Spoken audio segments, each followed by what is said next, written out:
What's up, cool people? My name's Matt, aka That Random Christian Gamer. Welcome to today's live stream. Hope you're all doing well. So the plan for today is a couple of chapters of Bible study. We're continuing our journey through 2nd Chronicles. Last thing we read was kind of the recap of the kingdom splitting, which have a bit of a funny story about that, but maybe I could talk about that later. After the Bible study, I'm going to be hopping into Slay the Spire. I have 2 characters that I didn't manage to complete a standard run with the first time I tried, so I'm going to be getting into that. Specifically, this time will be the Ironclad. Don't know if I'll get all the way through that run. Probably at least going to get through the first 2 acts, though. But, yeah. So that's the general gist of what's happening today. Friendly reminder, I am planning on shaking up the format a little bit starting next month, really next week, I guess. I'll be moving the Bible study portion of things to my other weekly live stream. Just because then that leaves the space a little more open to just whatever discussion might stem from that, or just any discussions in general. Instead of hopping into something else that I'm also, kind of recording and focused on. So, yeah, the gaming will be, these live streams on Friday afternoons will then be entirely gaming. So, that's, the only thing that's really getting, split out of all this then is the, kind of side questing or other just on the side kind of gaming stuff. But, yeah,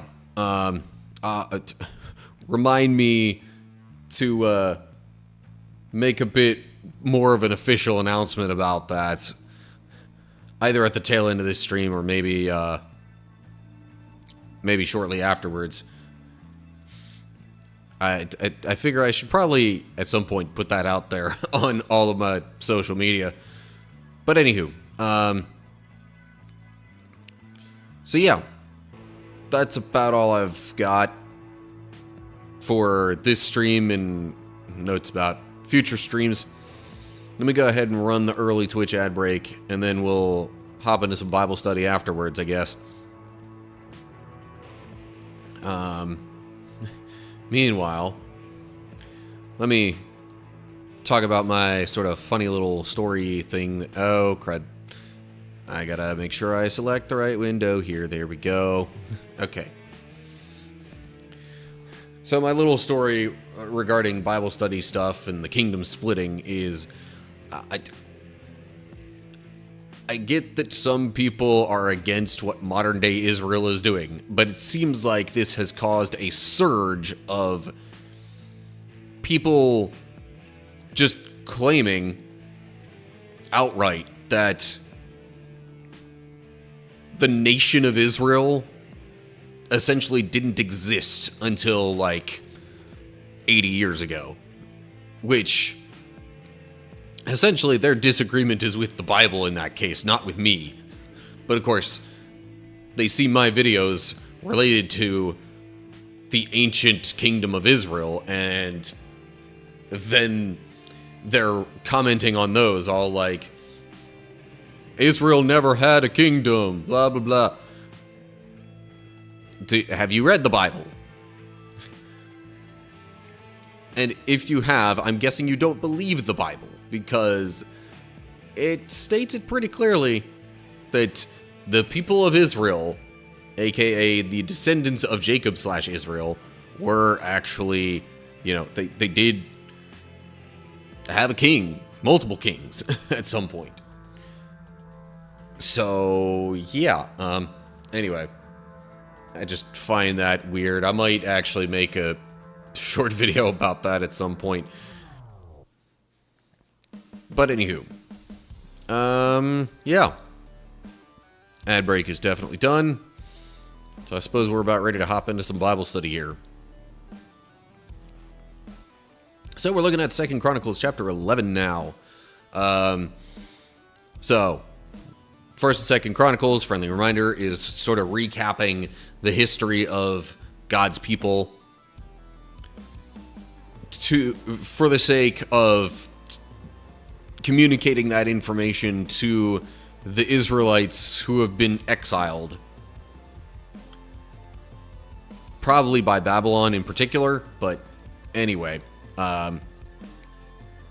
This guy named Ezra wanted to, like, kind of get them back, well, A, back to worshiping God, and B, you know, he just wanted them to get back to where they should have been as a whole, like, both spiritually and physically.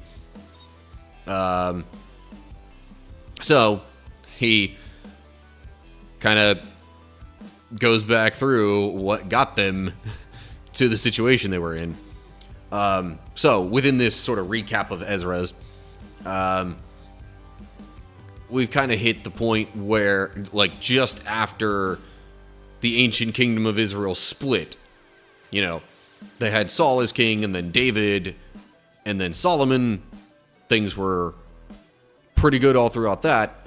And then Solomon's son takes over the kingdom, the rest of the people of the kingdom, at least most of the tribes anyway, ask for, you know, easing of tax burdens and labor.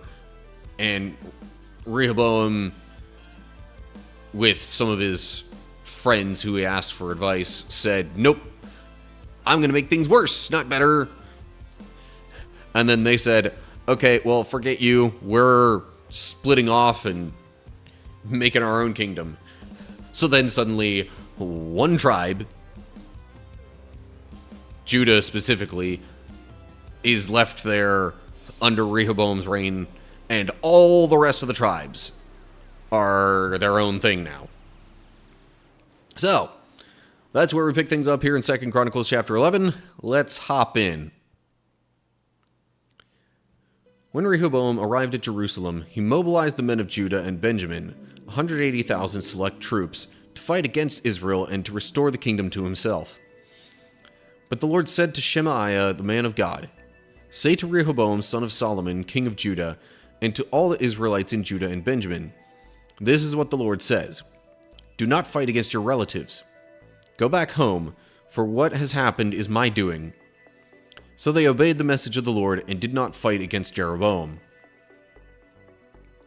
Jeroboam was the guy that the rest of the tribes chose to be their leader. He actually also received a prophecy that he would reign over the majority of Israel.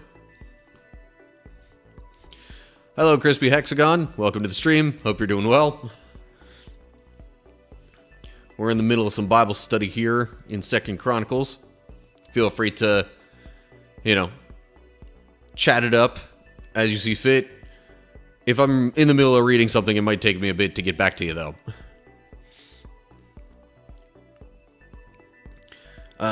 So, Rehoboam, after the split, wants to regain control of these other tribes that have split off. But God says to him through the prophet Shemaiah, or I assume he's a prophet, but says to Rehoboam essentially, don't fight them. I have caused this to happen, so you're basically fighting against my will. Don't do it.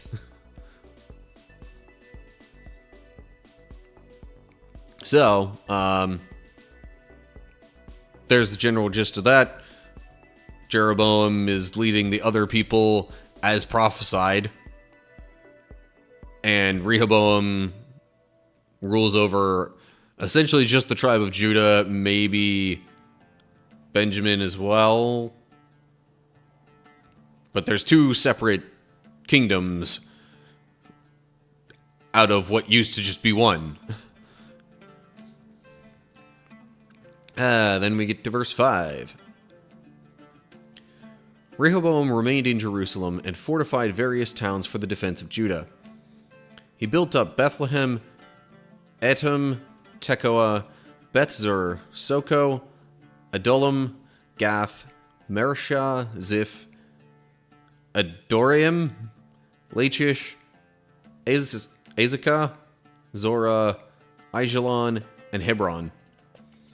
These became the fortified towns of Judah and Benjamin.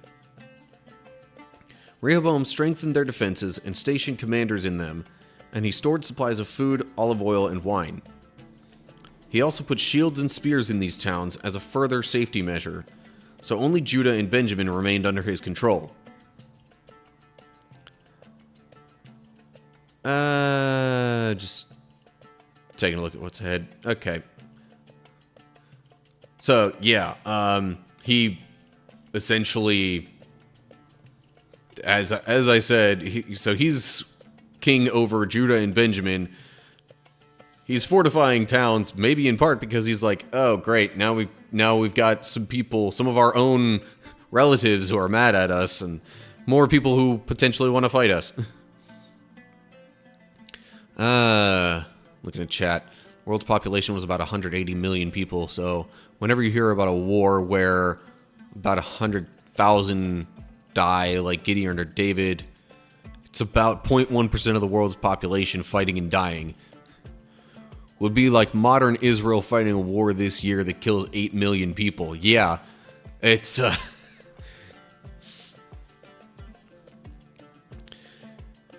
yeah, these wars relative to the population then were actually quite massive. So, in preparation for a potential massive conflict like that, Rehoboam fortifies a bunch of these towns throughout Jerusalem and Benjamin. And of course, it wouldn't be a good, fortified city if it didn't have arms and food. Which is why he stocks up on things like spears and shields and food, obviously. Strengthening their defenses could also have been like, fortifying the walls or other things like that too. But that's... So anyway, he went around doing that kind of stuff just to be prepared for possible upcoming conflict. So, then we'll read from verse 13. But all the priests and Levites among the northern tribes of Israel sided with Rehoboam. The Levites even abandoned their pasture lands and property and moved to Judah and Jerusalem, because Jeroboam and his sons would not allow them to serve the Lord as priests. Jeroboam appointed his own priests to serve at the pagan shrines, where they worshipped the goat and calf idols he had made. From all the tribes of Israel, those who sincerely wanted to worship the Lord, the God of Israel, followed the Levites to Jerusalem, where they could offer sacrifices to the Lord, the God of their ancestors. I feel like I might have misread that, but I'll keep moving. This strengthened the kingdom of Judah, and for 3 years they supported Rehoboam, son of Solomon. For during those years they faithfully followed in the footsteps of David and Solomon. So, Jeroboam, it mentioned in 1 Kings, I think, that Jeroboam didn't want people worshiping the Lord like they had done before, because then all the annual festivals and stuff would require them to go back to Jerusalem. And that would give them... there would be an opportunity there for them to,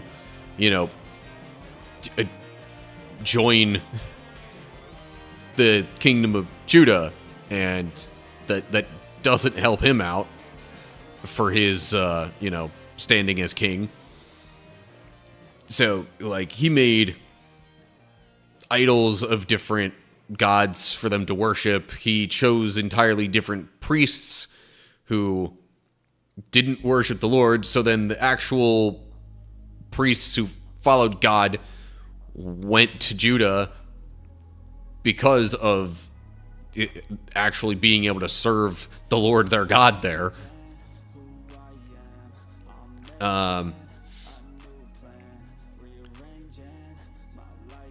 So, yeah.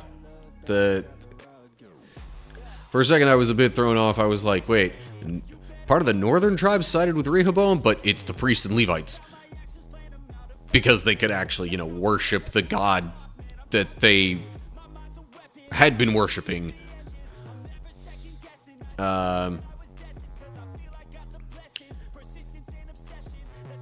Okay. Yeah. However, I ended up fumbling through verse 16 there. It felt like maybe the inflection was off when I was reading through it, but essentially it's just emphasizing that, yeah, any of the priests who actually cared about worshiping the Lord went to Jerusalem.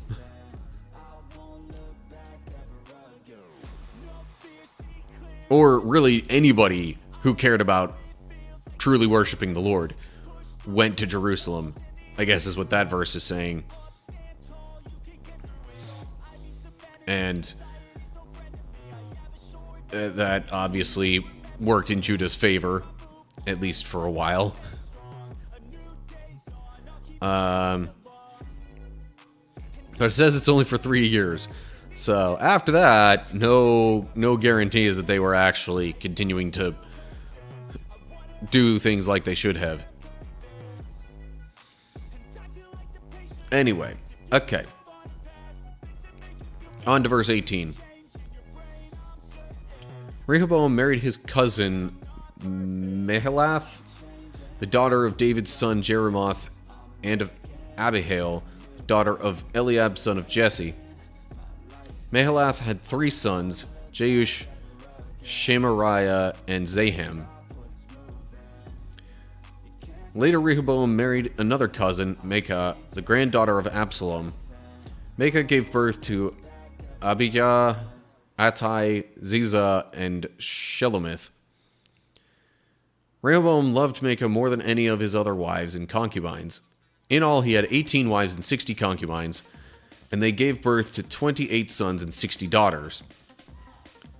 Rehoboam appointed Maacah's son Abijah as leader among the princes, making it clear that he would be the next king. Rehoboam also wisely gave responsibilities to his other sons and stationed some of them in the fortified towns throughout the land of Judah and Benjamin. He provided them with generous provisions, and he found many wives for them. So,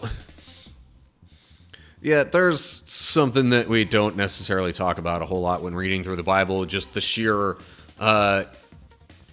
number of women who typically birthed children of, like, even the main figures we read about in the Bible. And in this case, it seems like Rehoboam kind of, strategically utilized his sons to help sort of reinforce control over different areas of his kingdom.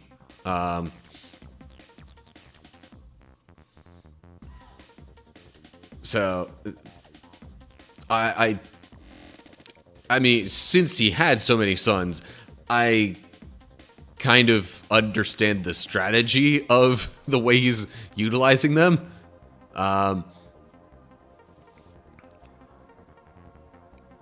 But yeah, now it doesn't really specify what kinds of responsibilities he gave most of his other sons, but it does say he stationed them in the fortified towns. So I guess they also had, like, sort of official titles then, or at least very official responsibilities that gave them a bit of standing above just, your average person in ancient Israel, or ancient Judah in this case. Kingdoms are split. I've got to specify which one is which now. So that's somewhat a separate bit about Rehoboam's family, but I guess it adds a little bit to the previous section about, fortifying the towns and, again, trying to be prepared for any sort of wars that might come about. And especially with them all being family, you'd think for the most part they'd kind of have each other's backs. And, like, if Rehoboam told his sons, hey, here's what's going on, I need you to do XYZ, there's a pretty good chance they were gonna follow his instructions. Not saying it was guaranteed, but pretty good chance. And, I don't know if I really have too many other thoughts on this particular chapter. Just kind of going through sort of the early establishment of Rehoboam as king, specifically over Judah and Benjamin.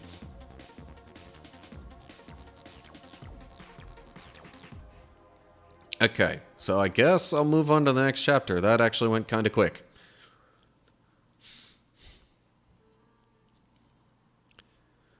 Almost wondering at some point, if things go quick enough with Bible study, if I might want to, a couple of different weeks, tack on a third chapter, just to, because context for channel and content stuff, I am, typically as I'm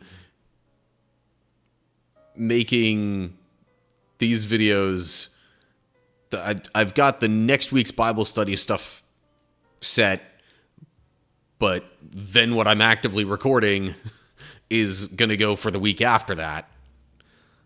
Would like to maybe at some point get a little more of a backlog, but maybe not right now, because I've got other types of content that I've got a whole lot more work to do with all that. So, anyway, train of thought and thinking out loud, just all over the place.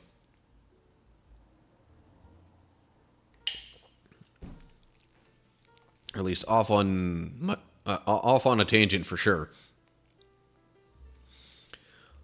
Okay. I guess we'll start this chapter now too. So now we are looking at 2 Chronicles chapter 12. Previous chapter involved Rehoboam as king over the recently split Judah and Benjamin, separate from the rest of Israel, because they had rebelled, or they had asked for easing of taxes and labor. Rehoboam said he would do the opposite, so they decided to crown another guy king over their tribes. But then it turns out that king wasn't really worshiping the Lord, nor did he want the people worshiping the Lord, because that might send them back to Jerusalem, where they would potentially then side with Judah and Benjamin, and basically that, people shifting from the rest of Israel to Judah and Benjamin would weaken Jeroboam's standing as king over the other tribes. But, Rehoboam, for his part, just, he actually wanted to regain control of the other tribes, but God said, no, this was my doing. I prophesied that this would happen. Don't fight them. So instead, he fortifies various towns within his own kingdom, and yeah, that's kind of the basic summary of the past couple of chapters. So here we go. 2 Chronicles, chapter 12. But when Rehoboam was firmly established and strong, he abandoned the law of the Lord, and all Israel followed him in this sin. Because they were unfaithful to the Lord, King Shishak of Egypt came up and attacked Jerusalem in the 5th year of King Rehoboam's reign. He came with 1,200 chariots, 60,000 horses, and a countless army of foot soldiers, including Libyans, Sukkites, and Ethiopians. Shishak conquered Judah's fortified towns and then advanced to attack Jerusalem. The prophet Shemaiah then met with Rehoboam and Judah's leaders, who had all fled to Jerusalem because of Shishak. Shemaiah told them, "This is what the Lord says. You have abandoned me, so I am abandoning you to Shishak." Okay, pausing there for a bit. So, like we read in plenty of other places in the Bible, Judges as a prime example, even when God's chosen people think that they've got things well enough established that they don't really need God to protect them or help them in any significant way, they turn away from worshiping the Lord. So, likewise, Rehoboam here turns away from the Lord, and as king then kind of leads other people throughout his kingdom to follow suit. God's not happy with that. So, yeah. Shishak then comes and attacks, and it winds up in plenty of losses for Rehoboam and the kingdom of Judah. It says he came with 1,200, which, by the way, I almost read as 12,000 chariots, and 60,000 horses. The note there could be read as charioteers or horsemen. Either way, it was, either way, it was sort of part of the incoming army for the attack.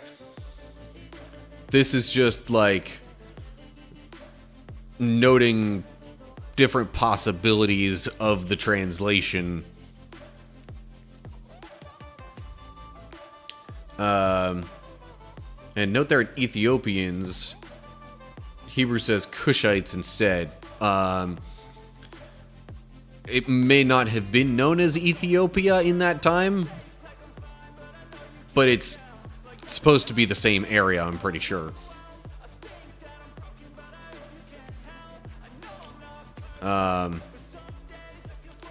So Shemaiah basically spells it out for Rehoboam and the leaders that y'all are getting attacked because you've turned away from the Lord.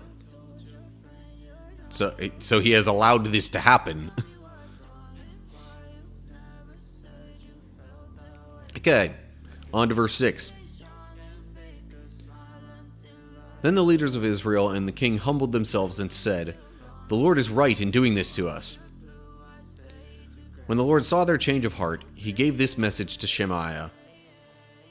"Since the people have humbled themselves, I will not completely destroy them and will soon give them some relief. I will not use Shishak to pour out my anger on Jerusalem, but they will become his subjects, so they will know the difference between serving me and serving earthly rulers." So King Shishak of Egypt came up and attacked Jerusalem. He ransacked the treasuries of the Lord's temple and the royal palace. He stole everything, including all the gold shields Solomon had made. King Rehoboam later replaced them with bronze shields as substitutes, and he entrusted them to the care of the commanders of the guard who protected the entrance to the royal palace. Whenever the king went to the temple of the Lord, the guards would also take the shields and then return them to the guard room. Because Rehoboam humbled himself, the Lord's anger was turned away, and he did not destroy him completely. There were still some good things in the land of Judah. Interesting how it specifies there were still some good things in the land of Judah. I can't help but imagine. So, 1st and 2nd Chronicles is Ezra kind of recapping the history of the Israelites to those in exile. And I feel like this sentence right here is meant to kind of say, all right, yes, you're hearing about all this bad stuff that happened, but there's still some good stuff. It's still not as bad as we find it today.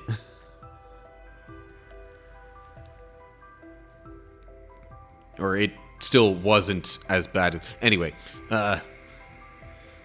grammar, semantics. But, yeah, so since they had it spelled out to them, the leaders of Israel changed their hearts.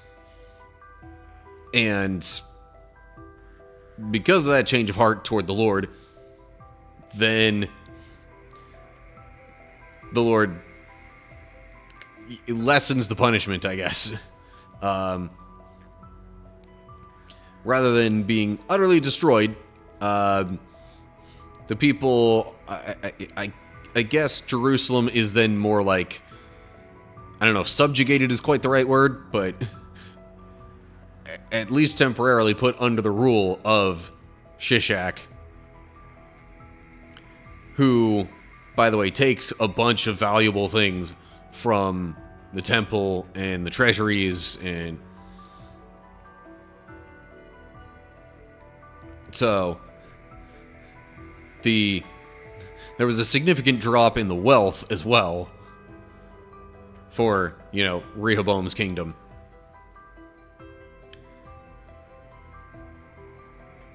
And it's already a drastic shift from the continued increase of wealth that the kingdom saw under his father, Solomon. So yeah, already significant downturn, but it's not all bad yet. The exiles would have looked at, the land where they came from and probably seen just absolute devastation. It definitely wasn't to that point yet. So, I guess we'll pick things up in verse 13 here. King Rehoboam firmly established himself in Jerusalem and continued to rule. He was 41 years old when he became king, and he reigned 17 years in Jerusalem, the city the Lord had chosen from among all the tribes of Israel as the place to honor his name. Rehoboam's mother was Naamah, a woman from Ammon, but he was an evil king, for he did not seek the Lord with all his heart.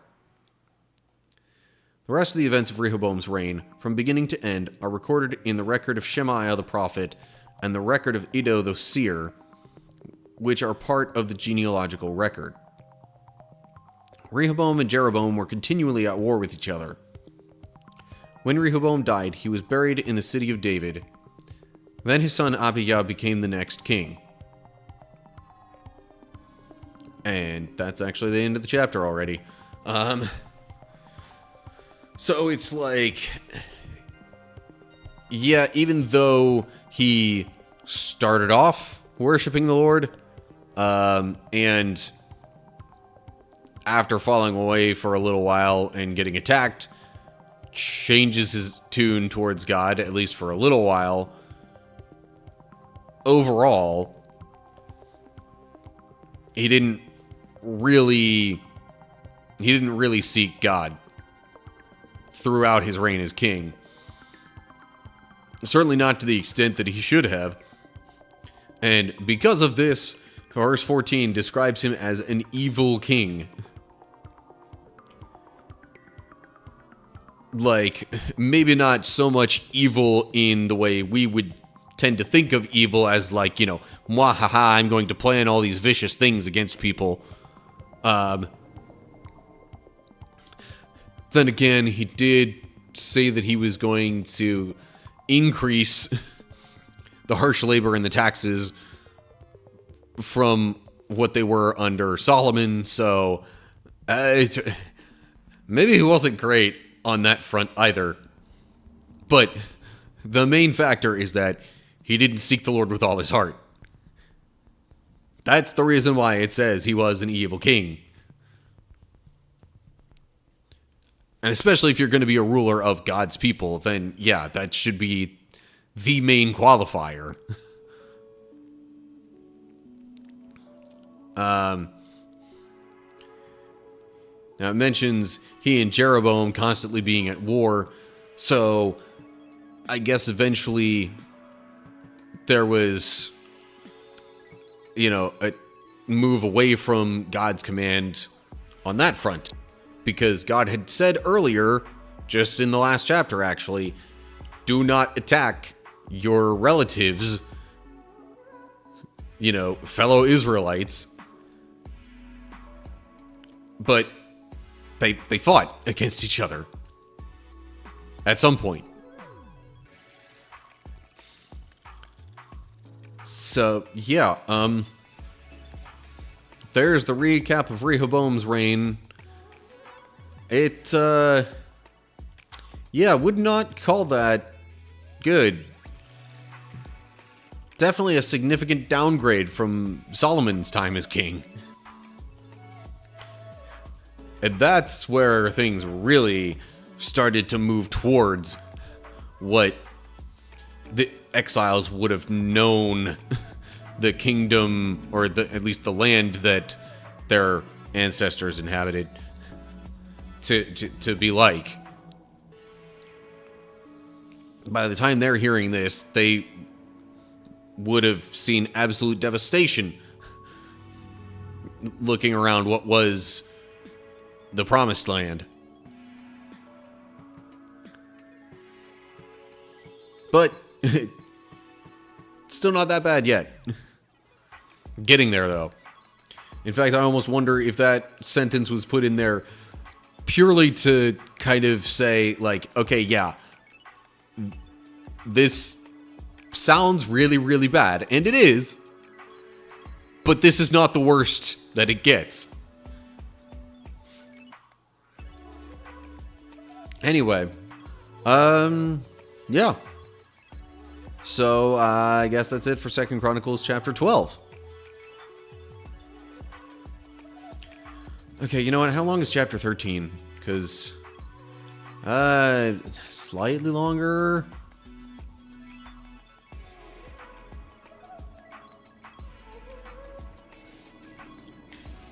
Might just try and fit it in anyway. But I keep giving myself reasons to say, no, not right now.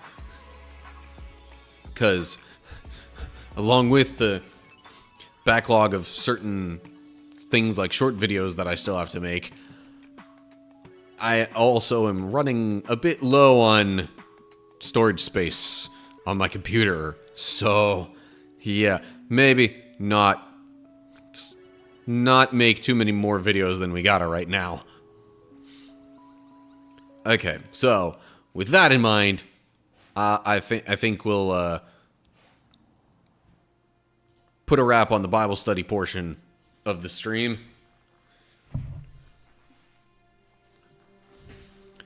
It's a little earlier than I typically transition things over to gaming, but that's the flow of it today. So, yeah.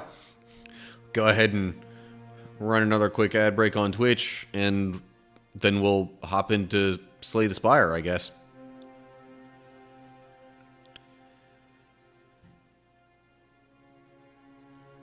Meanwhile, I gotta make some slight changes here, especially on Twitch.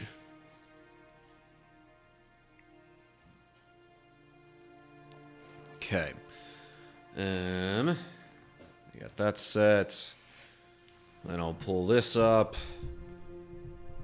I'm still kind of undecided on, like, when I'm shifting my own focus more so over this way, whether to turn my microphone that way or leave it here, because honestly, I'm kind of shooting for a sort of halfway in between kind of thing almost with my own positioning.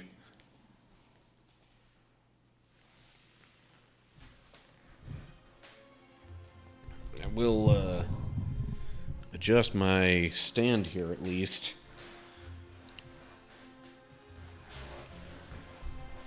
Okay. You know what? I think this'll do. Might want to move the microphone a little closer to me. Also, speaking of moving microphone stuff, I think I'm actually going to try and slide this down a bit.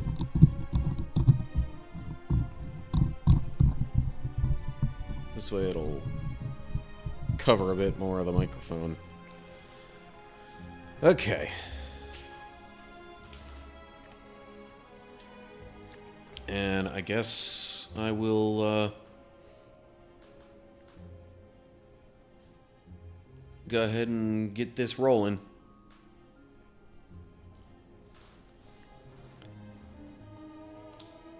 Okay, so,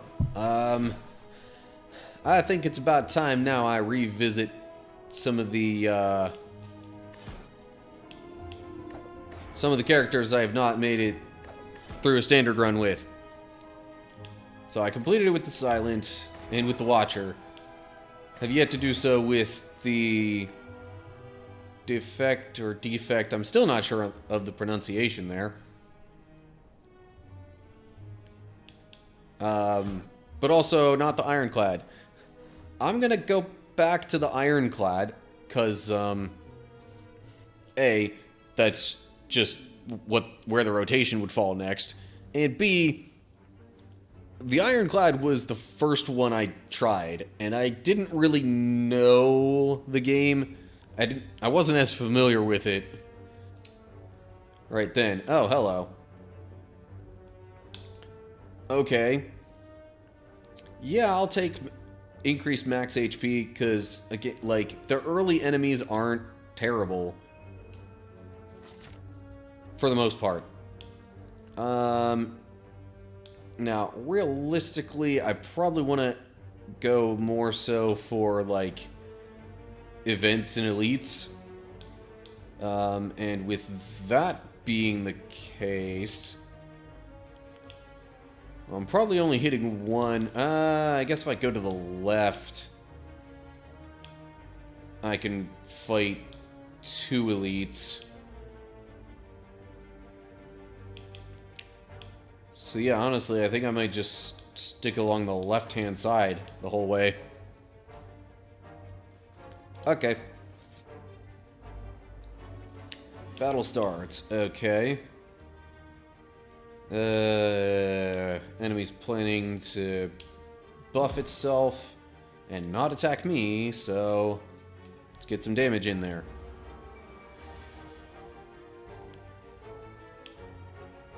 Okay.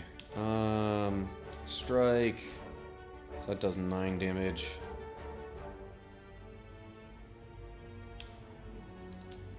I'm like, you know what? I heal 6 after every combat anyway, right?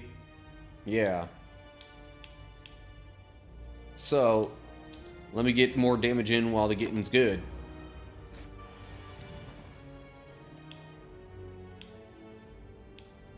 And then I'll strike twice and win. Cool. Alright, what kind of card should I add to my...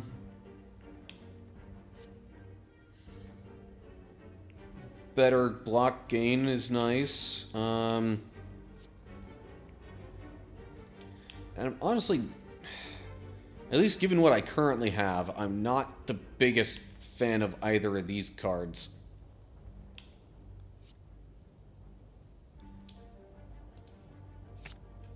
they're probably better to combo things with later on, but for now I'm thinking, not so much.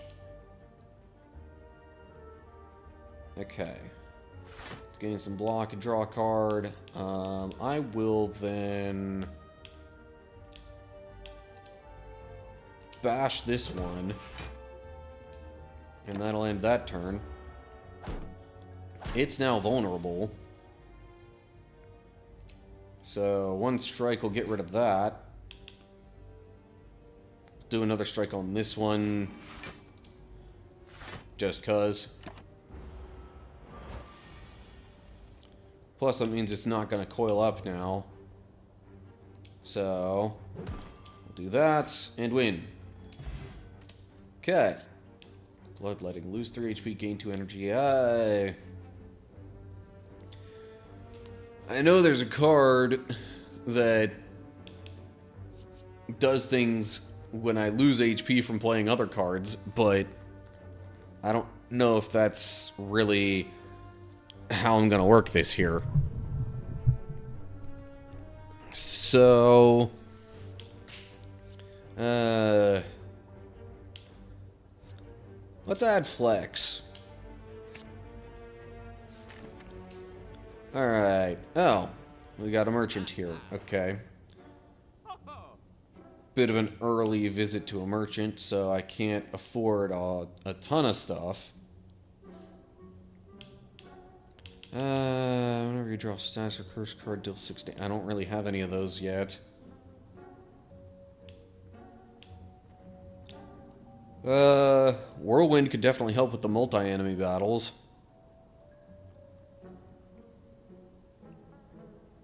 Might just take that. Although, what's my... So far, I'm rocking a run with with all, like, common cards.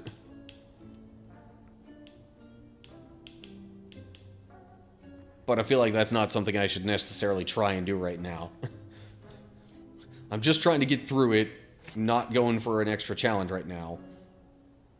I'll take Thunderclap too, since it's on sale. Okay. Moving on.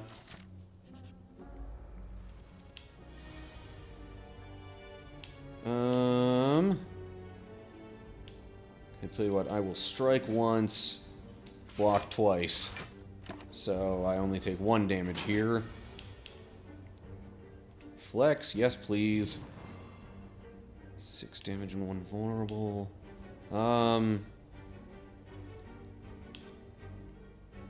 I think I'm just gonna apply 1 vulnerable now. So then I can get more hits in. Yeah. Okay. Plans to attack for 10, but Whirlwind would do 15. It's only got a total of 13 block and health. So, there's the win. Fairy in a bottle. When you would die, heal to 30% of your max HP instead and discard this potion. Heck yes, I want that. Rampage. 13 damage, apply 1 weak and 1 vulnerable. I'm like, I've already got a flex. I don't really feel like I want another one that badly.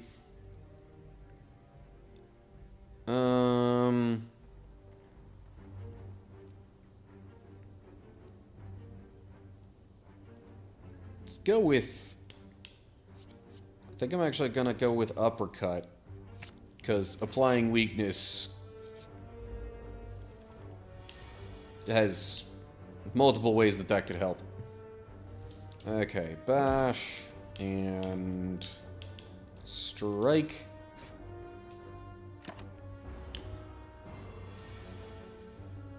Okay, gaining block is currently more difficult,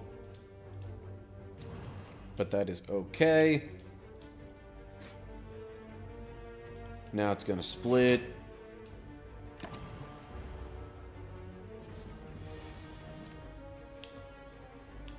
Thunderclap. Sure.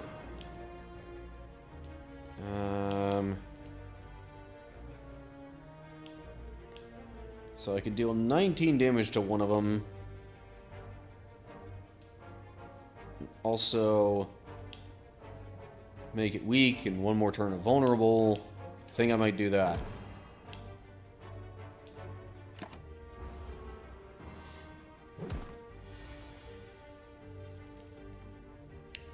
Okay. Flex, because why not?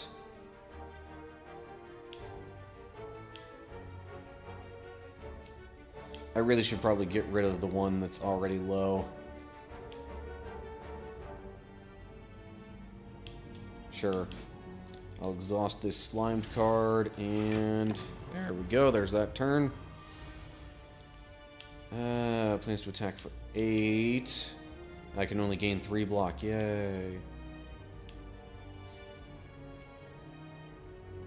Well, I'll just strike 3 times, deal 18 damage, and probably win next turn. Yeah. Boom. Okay.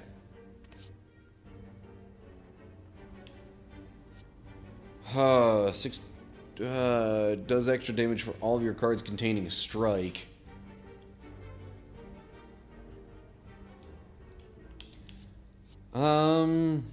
Sure. Because currently, 1, 2, 3, 4, 5. That now makes 6 cards with the word strike in them. Okay. I do want to fight an elite at some point. Honestly, if I go to the left, I think that's probably the preferred path. Okay. I'm going to upgrade something here. So those will all just deal more damage. Those will gain more block. Extra damage and an extra turn of vulnerable. Gain more block. Gain more strength. More damage. More damage. More weakness and vulnerability. Upgraded, that gains 3 additional damage. So I guess it starts off at 6. But then, shoot, that would deal, what, 18 more damage? For the upgraded version? I think that might be worth it. Confirm.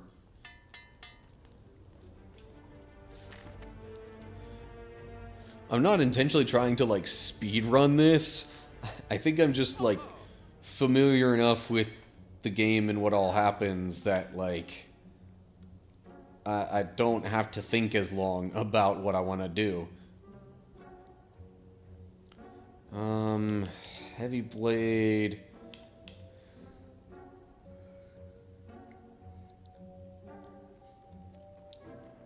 Heavy blade is nice to have when you gain strength. Right now, I don't think I have any cards that exhaust. So...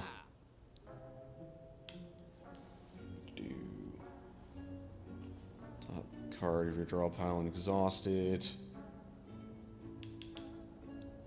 I think I'm just going to get a heavy blade.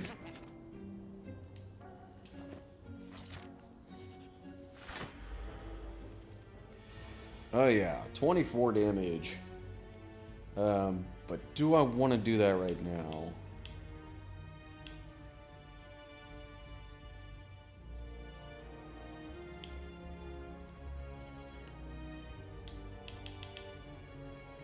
Probably, because, I mean, so that's going to be 13 damage, make it weak and vulnerable. Even after the vulnerability, that's going to become, what, 9? So Perfected Strike does more than that. Oh, jeez. I have awoken it. But I was going to have to at some point anyway. Oh, and great. Now that it's about to attack, I only have 1 blocking option. Okay, well, defend.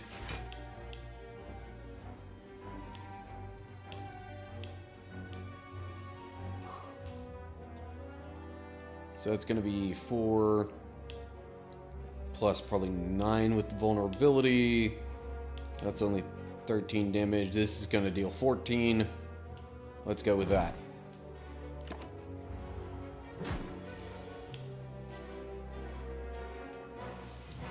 Okay, yeah, definitely starting to lose some health now. Not great. And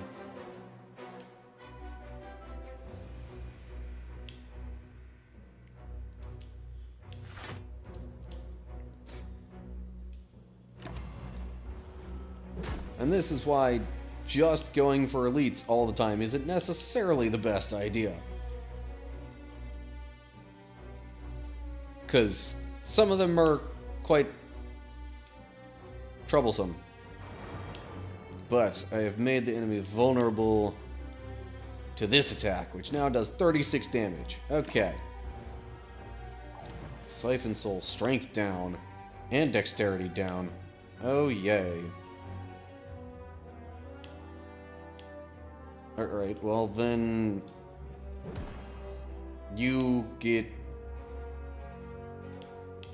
weaker and vulnerable for this turn.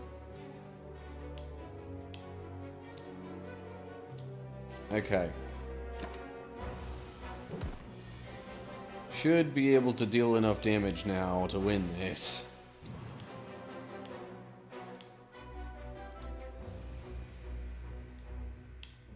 That's only 7 damage, but whatever, I can use Whirlwind, and there we go.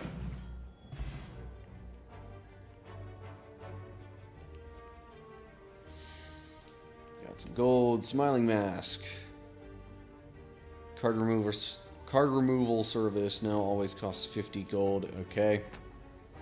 Gain 12 block. Could be helpful for sure. Ooh, Infernal Blade. That could lead to some pretty good stuff. I'm going to take that. For sure. Gremlin Horn. Whenever an enemy dies, gain energy and draw a card. Ooh. Okay. Definitely helpful in multi-enemy battles. Like this.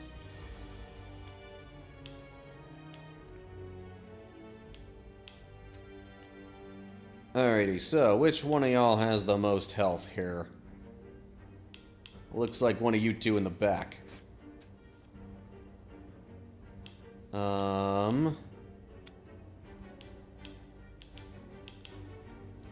And then I could play Uppercut to get rid of that one, and...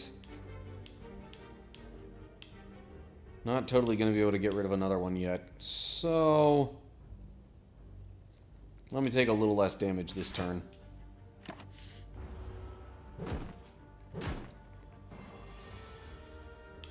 Yeah, great. Ooh, Infernal Blade, yes. What do I get? Clothesline. Deal 9 damage, apply 2 weak. Okay.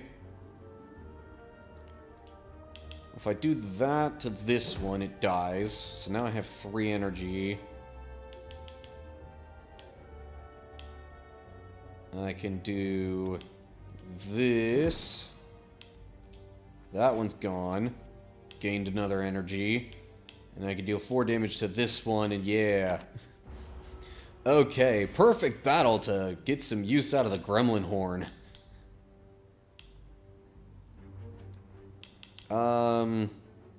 Clothesline, I win. Blessing of the Forge. Upgrade all cards in your hand for the rest of combat. Okay. Add a card to my deck. Pummel deals 2 damage 4 times.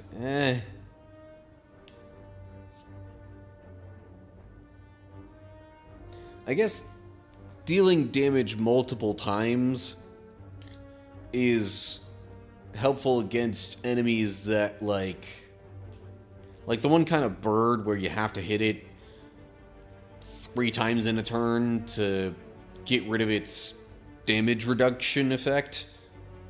But still.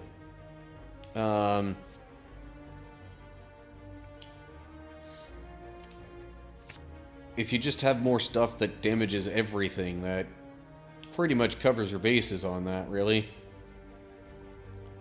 Okay. Gonna go ahead and do this. I think I'm gonna smith because upgrading this will make it free. Well, 0 energy to be more accurate. Okay. And now we get an event kind of thing. Huh. And a shimmering mass of light encompassing the center of the room. So I could upgrade 2 cards, losing 18 HP in the process. In which case I would probably heal at the next rest stop.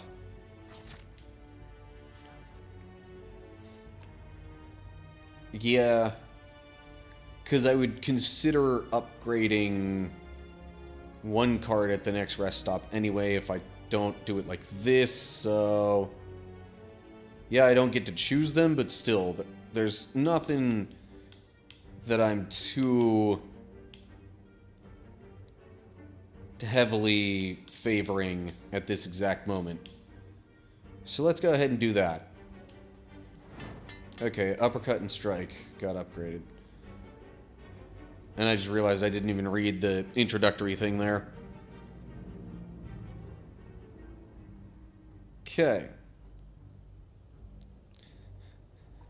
I love the... You feel invigorated as though you received a well-deserved slap. Okay. Alright, gonna rest now. Now we got another elite. This guy, okay. Not really a ton that's complicated about him. He just does a thing that, like, makes... I think it makes him gain strength when you play non-attack cards.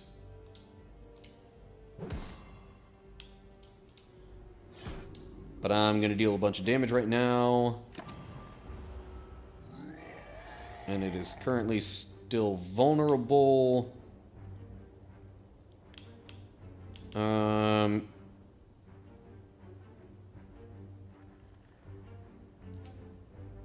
Be 21 damage in total.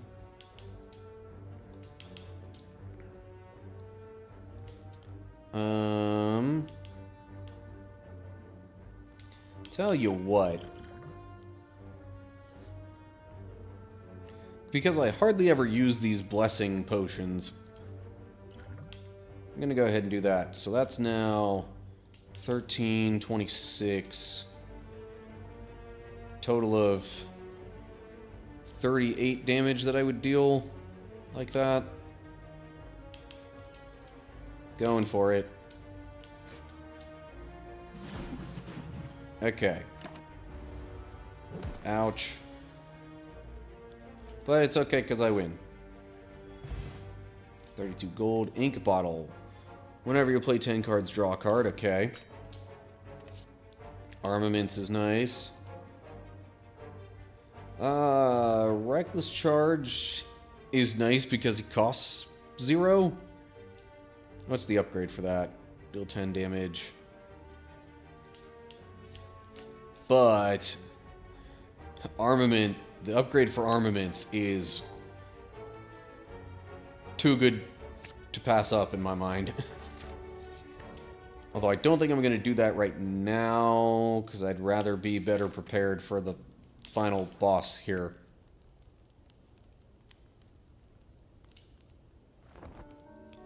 This hasn't exactly gone super smooth so far. Mode shift. After receiving 30 damage, changes to a defensive mode. Okay, well, I'm not gonna deal that much damage yet.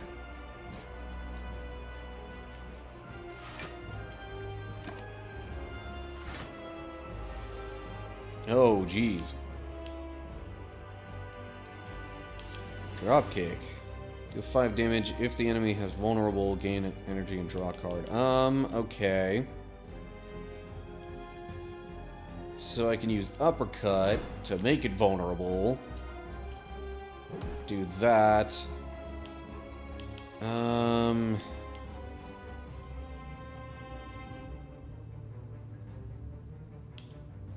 Okay, strike would deal 9. Well, actually, so that's 13. That's 20 in total. This would deal 21. And that's enough to make it change modes. So I think I'll go ahead and do that. Yeah. Okay. I'll end that turn. And now it's got thorns. Yay.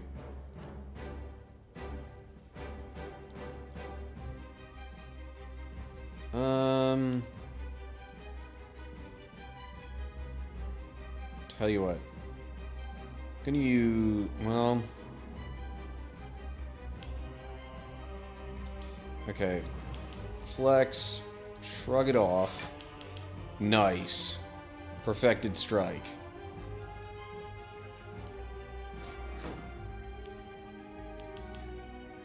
And so I'm going to take 1 damage this turn. Meh.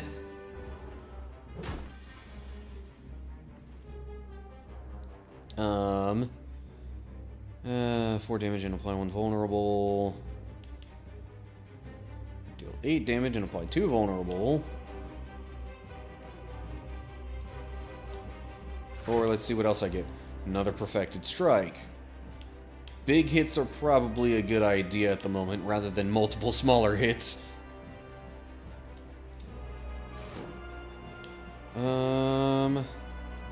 I think I will also now... you know what? Like, 11... Taking 11 damage isn't terrible right now. So that's... Okay, playing 10 cards. Gotcha. And he's back to attack mode. Yay. So, let's go ahead and do... Armament. Upgrading... Strike, I guess?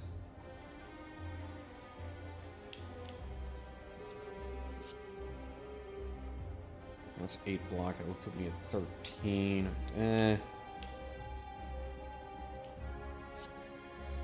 Yeah, I think I'll upgrade a strike.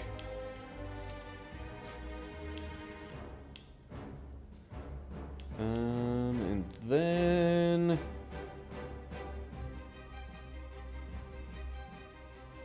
Let me go ahead and attack again.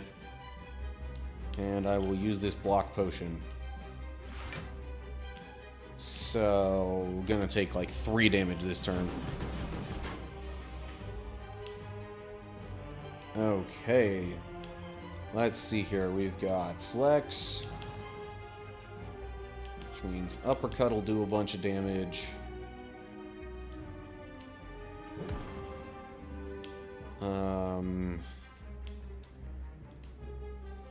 And honestly, either one of these attacks that I have would be enough to make him shift to defense mode. There's the thorns. Yippee. Okay. Enemy is vulnerable, so... Drop kick.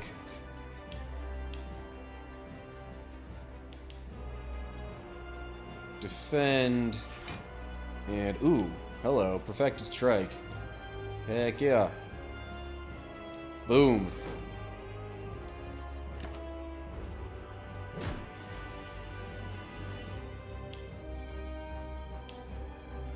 Okay.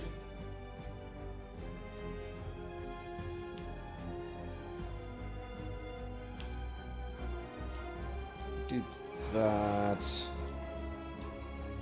Strike deals more damage than... And you know what?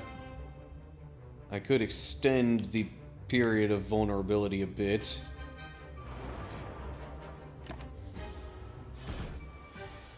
Oh, geez, okay.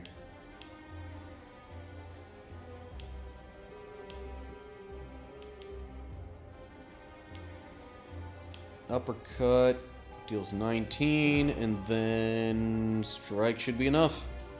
Boom. Man, that act went by really quickly. I think I'm gonna do more than just Act 1 in this particular recording. Impervious, gain 30 block and exhaust. So put a card from your exhaust pile into your hand. Impervious could be a nice little safety valve sort of thing. Okay. Remove 2 cards from your deck. Get an energy at the start of your turn. At the start of combat, shuffle 2 wounds into your draw pile. No, I'm definitely not taking the Snecko. Out of these 3, I mean, I guess I can choose which cards to remove, but...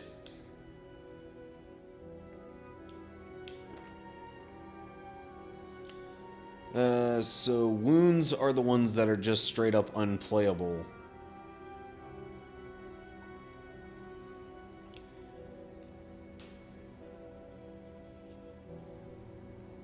Which, I mean, having a couple of unplayable cards isn't the worst thing ever. Especially in exchange for an extra energy at the start of my turn.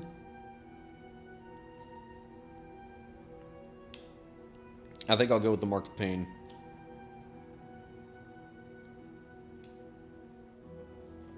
Okay. On to Act 2. I guess it's not going to show the wounds. I am supposed to have 2 wounds, though, right? Oh, at the start of combat, duh. It's not like it's part of my deck. Gotcha. Okay.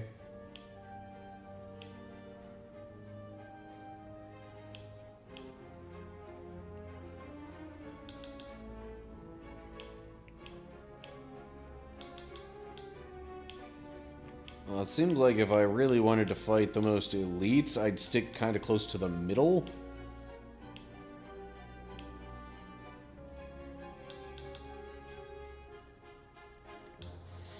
Really hope this doesn't bite me in the butt. But let's see what happens. Okay, you have 14 plated armor. Lovely. Okay, well. You're gonna attack for 10. I could block half of that, maybe? But meanwhile, I've gained extra strength and made you vulnerable.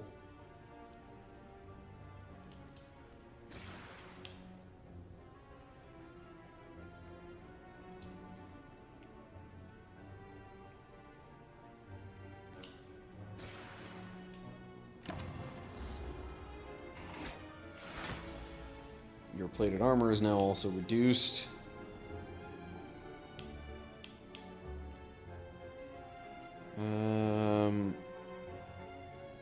Receiving unblocked. Yeah, okay. Geez, gonna attack for 18.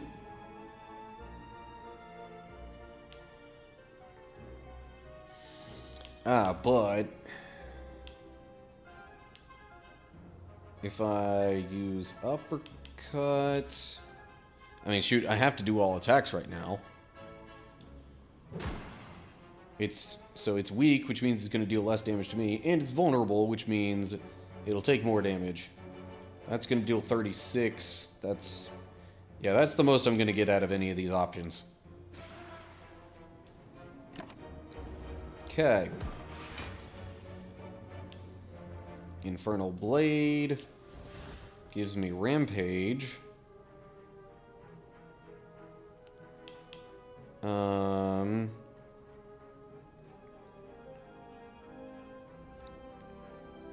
I mean, I guess I'll go ahead and play that.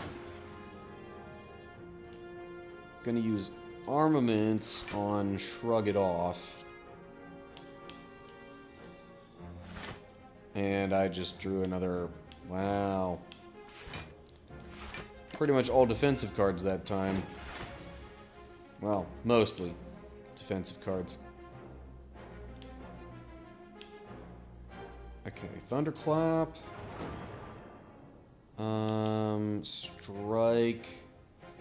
It's gonna deal 9 damage, which isn't quite enough. Bash would deal 12, which is enough to win. Okay. I've already got 2 wounds. I don't think I really need another. I guess I'll go with Cleave.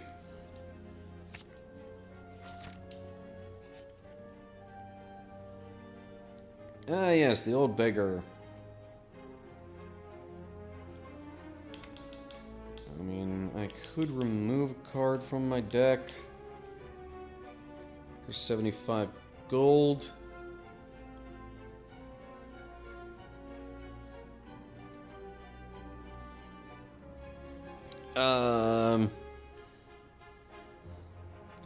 Actually, I just realized with the path I'm on,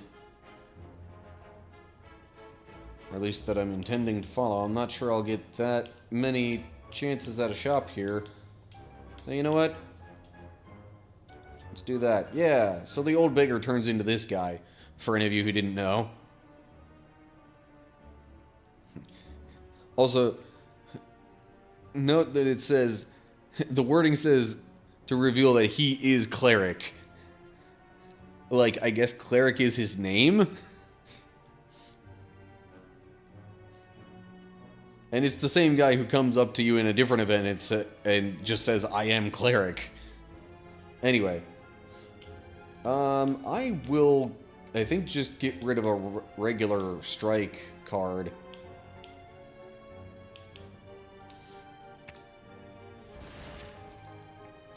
Okay. More events. Out upon a group of what looked like purple fire spirits dancing around a large bonfire.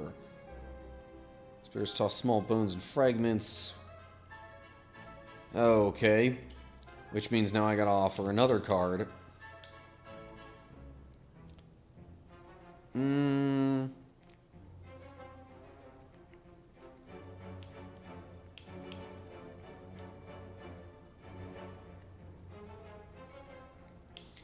I have plenty of attack cards. And they're disappointed. Shocker. I didn't really want to get rid of any of my good cards is the problem there.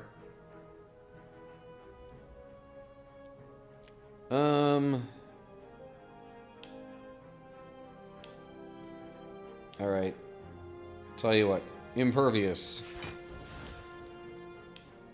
And then I guess I'll go ahead and do Uppercut.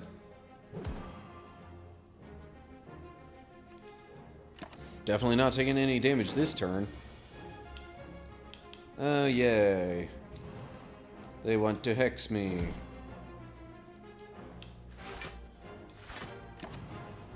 So now anything that's not an attack puts a dazed into my draw pile.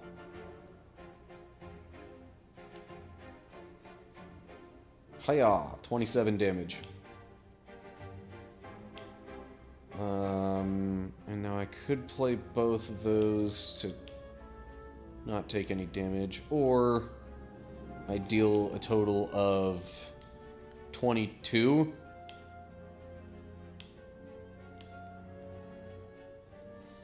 Which means I could very easily win next turn.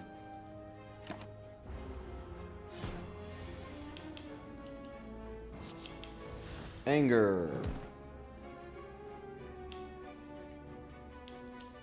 Strike. Cleave. Yep, we're good. Explosive potion. 10 damage to all enemies. Okay. Gain 5 block and deal 5 damage. Could be nice. Or I get another armaments. Which, again, if upgraded, is quite good. Actually, yeah, that might give me the... I might be able to use one armaments card to upgrade the other armaments card to upgrade everything else in my hand.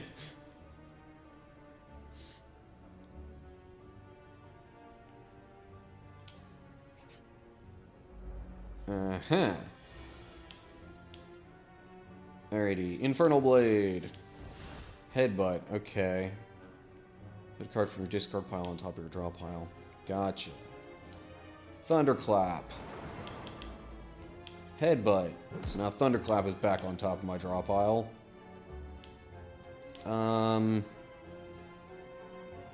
They're about to hit me for a lot.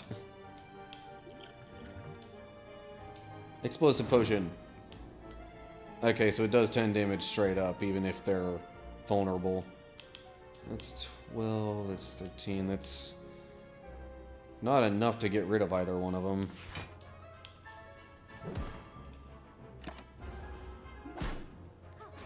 Ouch. Okay, once again, Thunderclap. Ooh, Flex. Okay. Strike would definitely deal enough damage. Okay. Ooh. Heavy Blade deals 20, but also, like, I've taken quite a bit.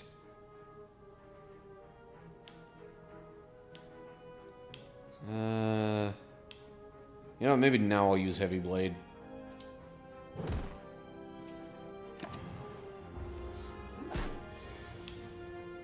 Okay. Perfected Strike. Oh, that's right, I got rid of a couple of strike cards. And I should use Thunderclap first, duh. Oh well, still win. 14 gold. Hello. If the enemy intends to attack, gain 4 strength. Searing Blow. Deal 12 damage. Can be upgraded any number of times. I haven't had too many opportunities to upgrade a card a ton. And that just deals more damage when it gets upgraded. So,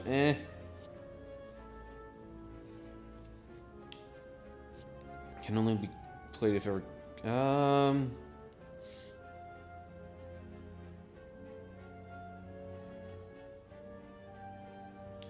It's actually somewhat common for me to end up with all attack cards in my hand. But I still think I'm going to go with Spot Weakness. That's what my gut says. Oh boy, this could be pretty tough. I might have to change course.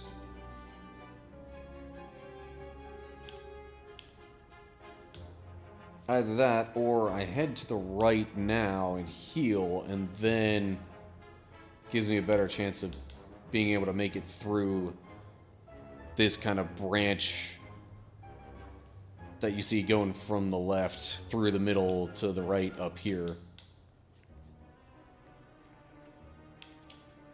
Yeah, let me go ahead and do that.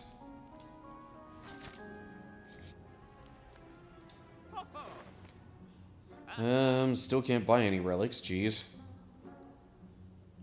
If you have no attacks in your hand, draw 2 cards. Can't afford that one.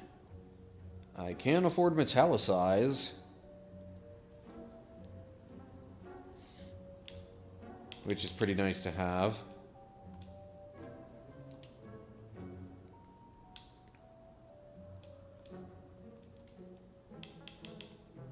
Yeah, you know what? Let me go with that.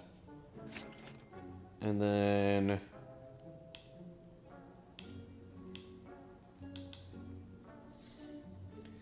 maybe I should buy a potion. Play the top 3 cards of your draw pile, huh?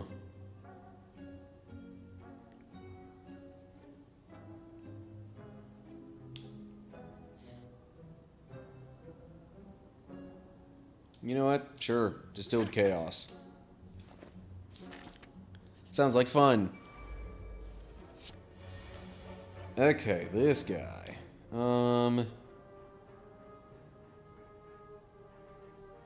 Tell you what, let's do Thunderclap. Then Uppercut. And I'm gonna go ahead and block a little bit of the damage I'm about to receive.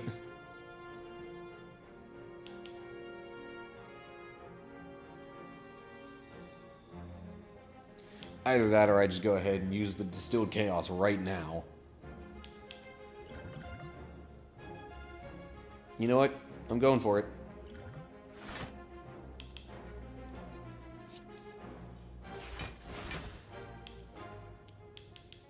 And I gained a bunch of block there. Okay, so no damage for me. At least not right now. Alrighty, let's, you know what? Let me see what I get from Infernal Blade first. Got a Wild Strike, okay.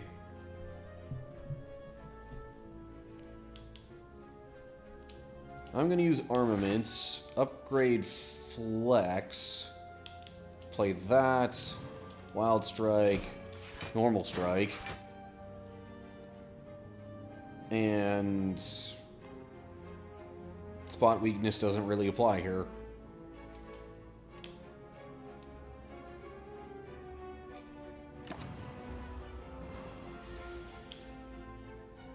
Okay, so I have been cursed with Frailty. Means I can't gain block as well. That is okay, because I win. And again, Exhume is like, meh.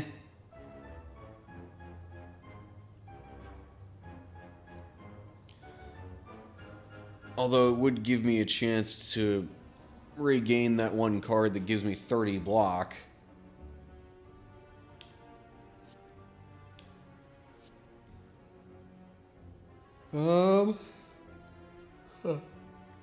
I guess most of the time I just wouldn't play it unless that's the case. That I could get the 30 block card back. It's 7 block. Exhaust a card at random. Alright, let's go with Exhume.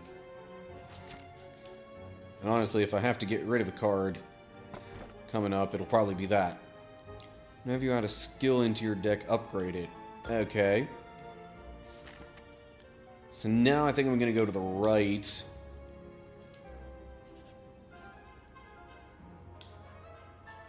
Oof.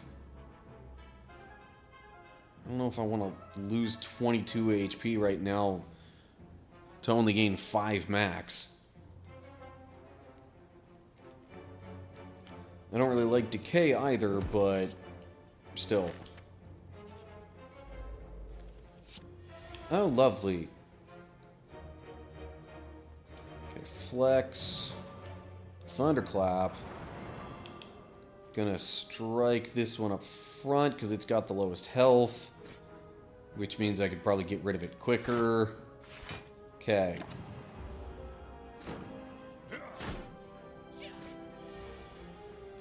Now keep in mind, I do still have my fairy in a bottle, and I am well aware of that.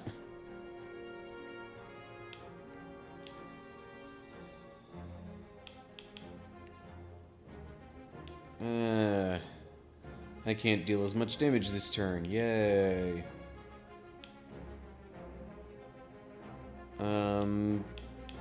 But I could well, that's...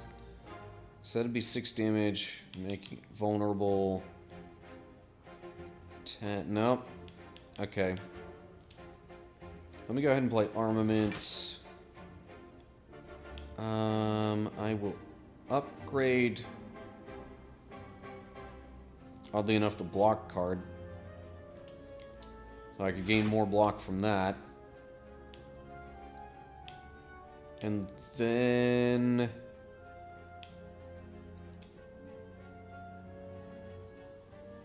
I guess I'll do Heavy Blade on the front enemy.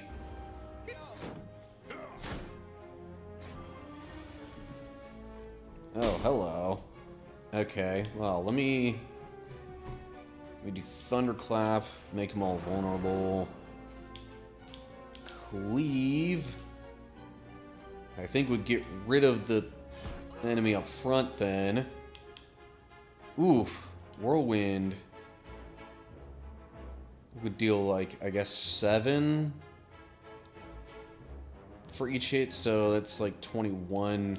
Not quite enough.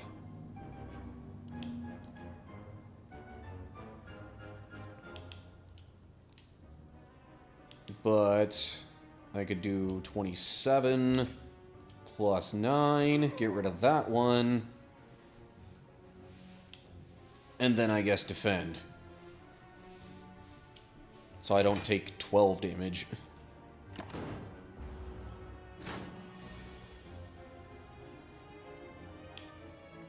Nothing in my exhaust pile currently. Ooh. Okay, hang on a sec.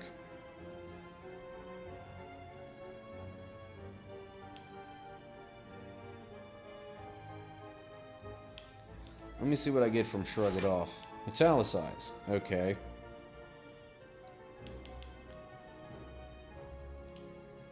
I'm gonna play Armament.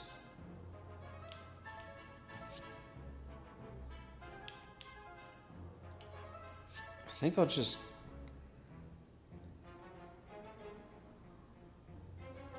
Actually, no, I think I'll upgrade Metallicize. Although I'm not even totally sure I'm gonna play that this turn. Eh, why not? I'm not even attacking that much to have the extra strength be obviously worth it. Okay. Uppercut. Headbutt, win. Okay. Hey, it's getting a little dodgy here. Wing boots. You may ignore paths when choosing the next room to travel to... Sorry. You may ignore paths when choosing the next room to travel to 3 times. Interesting. Liquid Memories. Choose a card in your discard pile and return it to your hand. It costs 0 this turn. Nice. Battle Trance. I'm not the biggest fan of that one. Fire Breathing. Because now I have a couple of curse and status cards that I'll get. Okay. I think that's quite a lot of block there, but... Oh, but I could upgrade armaments.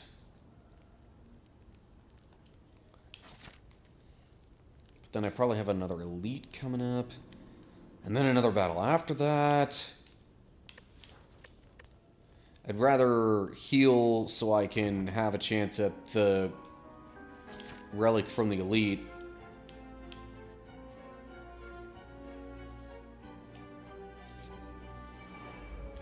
Oh, hello. Okay. Blood for blood. Nice.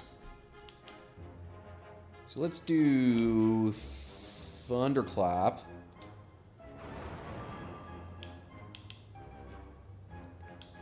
Blood for blood on the leader for sure.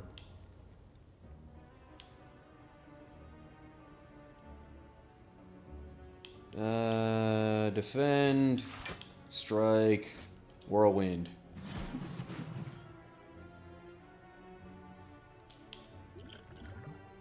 Turn it to your hand, right.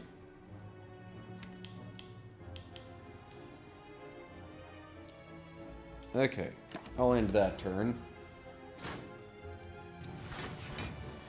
Oh, he just gave them strength and armor. Lovely.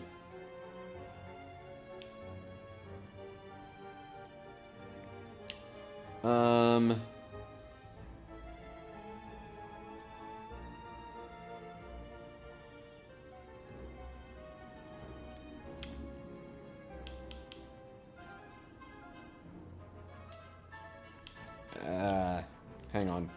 I feel like I'm gonna sneeze. Okay, maybe not. Dang.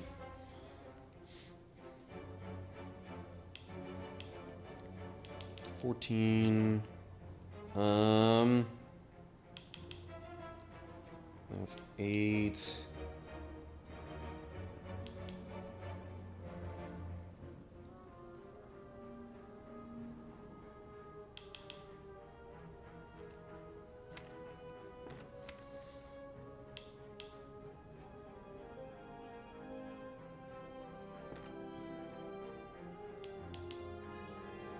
Okay. Here's a thought. I don't know if I really need to do it this badly, but I'm gonna go for it anyway. I'm gonna use liquid memories on, oddly enough, Thunderclap. Gonna use armaments to upgrade said Thunderclap. Okay. Huh, and then I got another Thunderclap.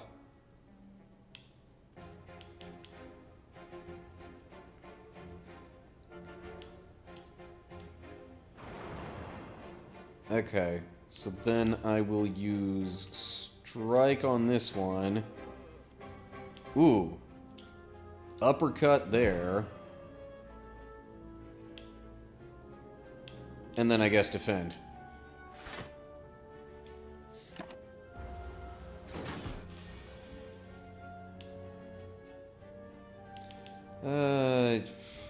Flex is not going to do a single thing for me this turn, but I might as well play it, I guess. Fire breathing, metallicize, shrug it off. Oh, well, actually. Oh, I don't have it. Dang it. I don't have enough energy for Perfected Strike. No. Oh, hey, I drew a couple of status cards. So then fire breathing came into play. Twice. Ooh. Okay. Let me use Exhume. So now I have Infernal Blade back. Immolate. 21 damage to all enemies. Add a burn to your discard pile. Oh, jeez. But I'm also dealing a bunch of damage to them. I think I'm actually... Yep, I win this turn. Boom. 32 gold. Upon pickup, raise your max HP by 10. Cool. I kind of like pairs. Ooh, I could get another Perfected Strike. Yeah. Let's do that.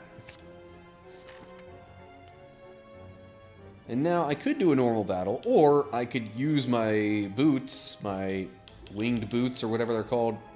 Yeah. And choose the unknown event thing here. Oh, this. Oh, crud. What does the relic do for that?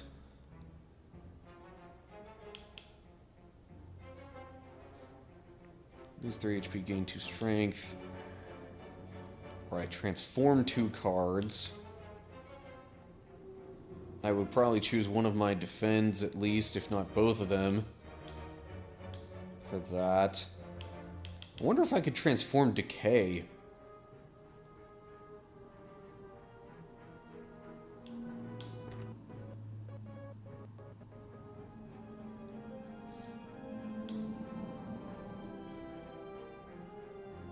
I don't know if I don't know if I want to take a chance on the relic, because I'm thinking it's not something that's just 100% good.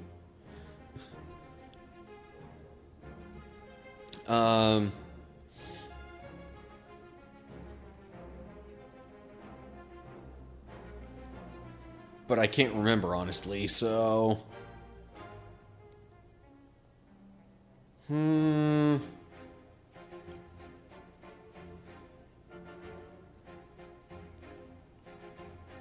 Nah, don't feel like taking a chance on that. I'm gonna transform one of my defends, and just in case I can actually get something decent out of it.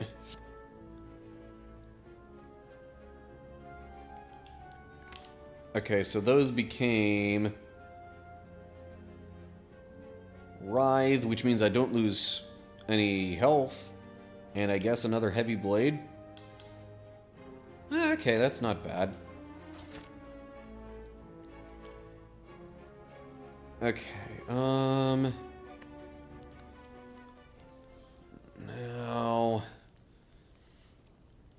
Resting would get me healed all the way to max.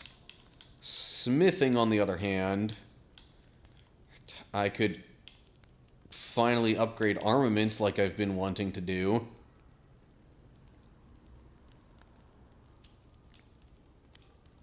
Or something else.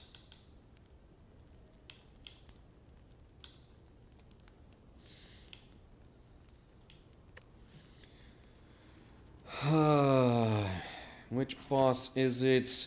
Looks like it's the one champion dude. I don't think he's generally too bad to deal with. I hope I don't regret this, but I'm gonna smith and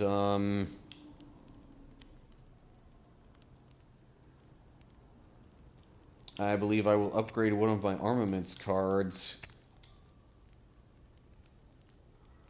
Although making Exhume free could be helpful in some cases.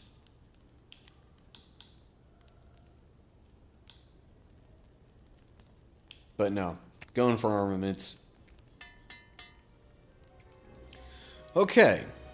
And I think that will do it for the first part of Ironclad Run number 2.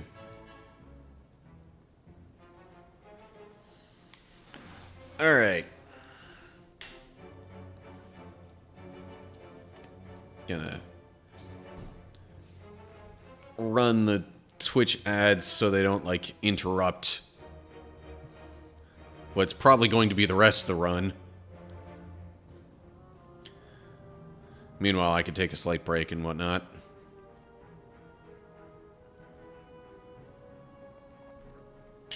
Okay.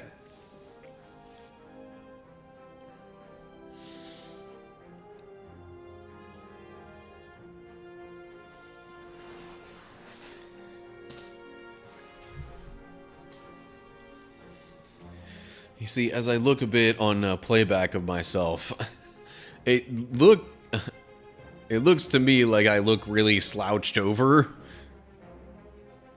But, like, the way that this chair is, there's extra padding in the lower back area. So, in order to fully lean back against the back of the chair, I have to kind of get in a position that looks almost... I don't know. I guess you don't really slouch backwards, though. I don't know. Okay. Just gonna go ahead and wait for ads to finish up here.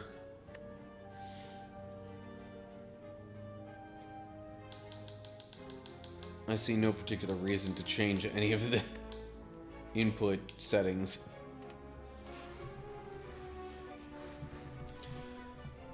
Okay. Twitch ads are wrapping up here.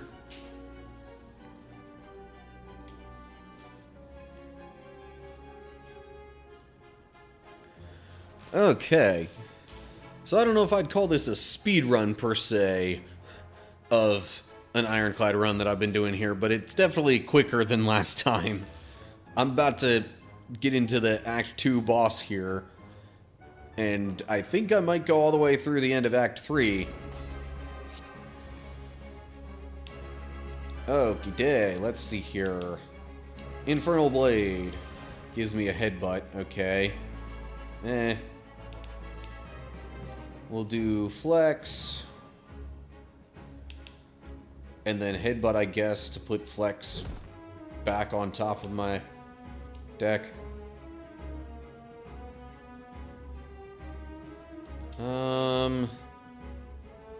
Might actually try and kind of save Impervious for later. Because otherwise I have to exhaust it, and I basically only get one, maybe two uses out of it. And that's assuming I exhume it. Oh, and I can't gain block very well this turn. Yay! Well, Flex for sure. Uppercut. Because if I can't gain block, I'll make him deal less damage. Ooh. And then Heavy Blade would deal 30.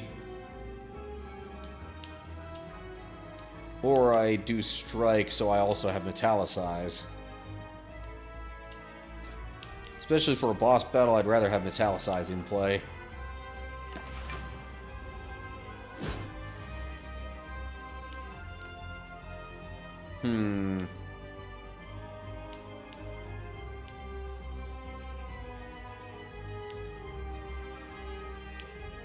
Now, hold up. Oh, right. Duh. Okay, Perfected Strike for sure. And I could deal 12 more damage and keep him vulnerable. Or I just go for some block and roll with that. See, now I'm only taking 1 damage. But I remain frail. So that's lovely. Ooh, upgraded armaments. Heck yeah. Playing that. Now all these other cards get upgraded. Thunderclap. Strike. And that'll end that turn. Oh, and now I'm also weakened. Lovely. I definitely want to play Fire Breathing. I can Exhume. Sure. Oh, why was I thinking I also had the... Okay, well, this works out too, I guess. Rampage. You know what? Thunderclap first, then Rampage, then Strike.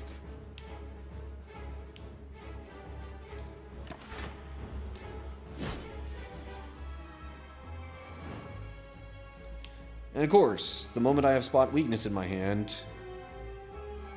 he's not gonna attack. Well, that stinks.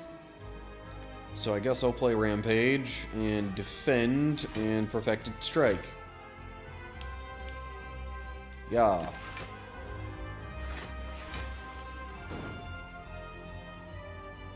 And he just gained 20 block. That's fun. Ooh. Okay. Armaments. Flex. Perfected Strike. And Headbutt. Yeah, let's get Armaments Plus back in the rotation, shall we? Oh, I didn't realize I was gonna draw it immediately. Well, that stinks. Oh well. I'm down to 24 health. This is not great.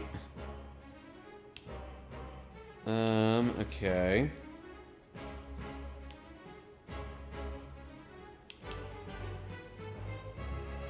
Let's armaments into bash, into strike. Okay.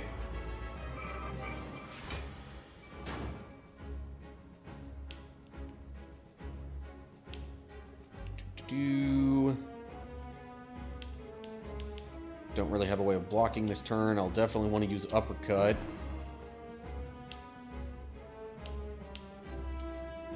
Thunderclap and strike. Jeez, I'm doing so little damage.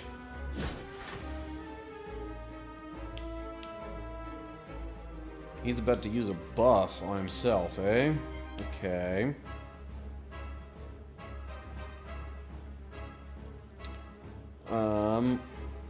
Well, at least that means I can focus on attacking this turn. Heavy Blade. Thunderclap. Strike. Oh, now he's stronger. Yay.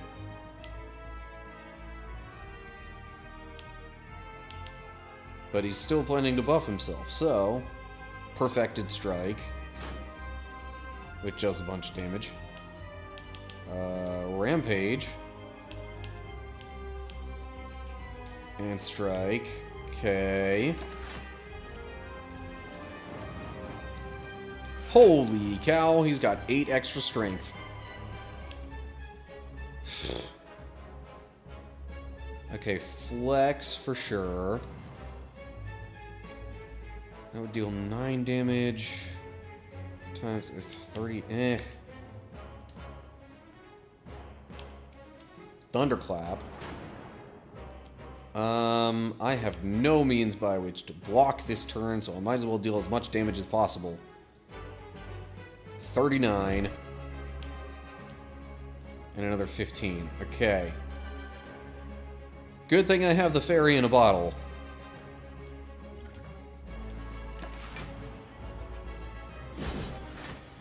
Oh, that didn't do anywhere near as much as I thought it would. Oh, never mind. Yes, it did. It's just the fairy in a bottle got used up on the first hit.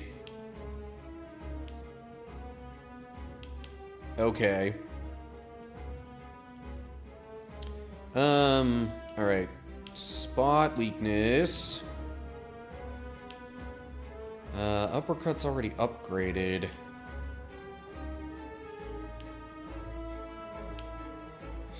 Doggone it. If I want to survive... Although... Weak means he deals 25% less. So I think I would survive just by using armaments then.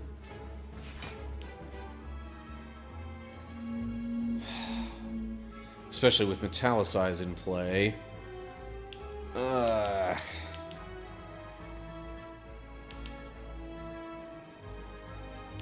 Dagnabbit.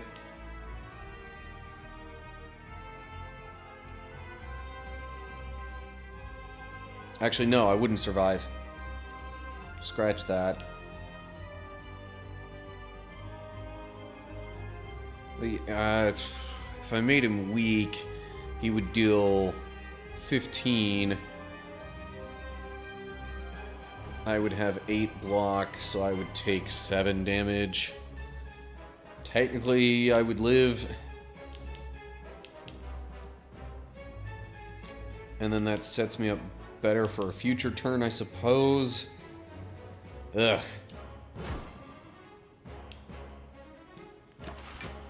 Okay. I'm like, I better win this soon. Ooh, hey. Yeah. Maybe something like a Perfected Strike and Heavy Blade. There we go. Okay. Whew. That got close. 100 gold. Flex Potion. Okay. And which rare card am I... Ooh. 4 damage to all enemies. Heal HP equal to unblocked damage.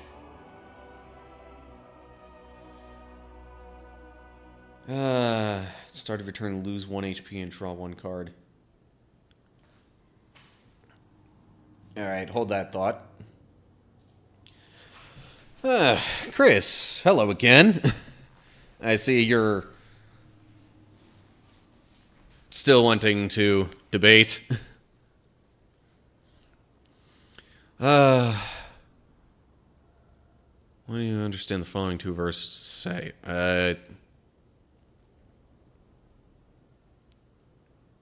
So, Lord has sworn in truth to David, he will not turn from it. Of the fruit of thy body will I set upon thy throne. I assume that is in reference to Israel, and we discussed this before. I do not think the ancestral, biological, or whatever people of Israel are excluded from God's promises. I'm just yes-anding that from before. Acts 2:30, therefore being a prophet, and knowing that God has sworn with an oath to him, that of the fruit of his loins, according to the flesh, he would raise up Christ to sit on his throne. Yeah, that still doesn't disprove what I said about more people than just the ancestral Jews being included in God's promises. And if you're here to continue debating that point, I don't think our discussion's going to get very far.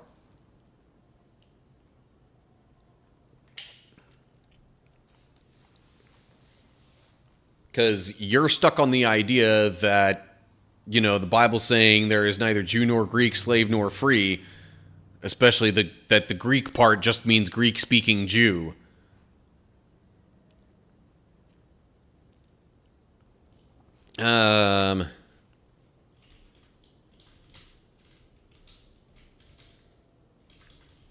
Totally different topic. How so?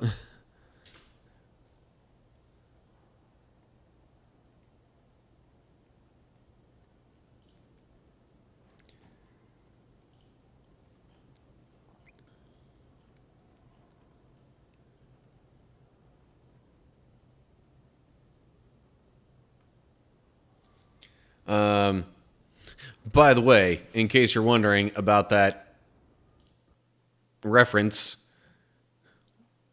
this is Galatians 3:28, where it mentions there is no longer Jew. In this translation, Jew or Gentile, but it could be read as Jew or Greek.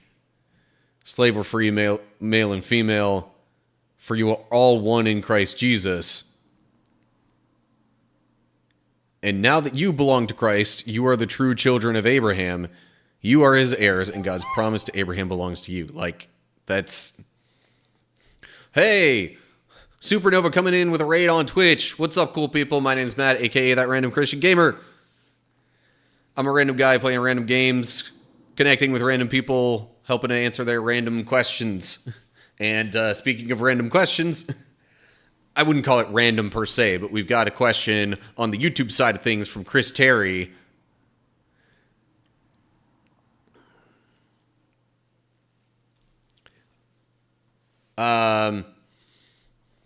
So,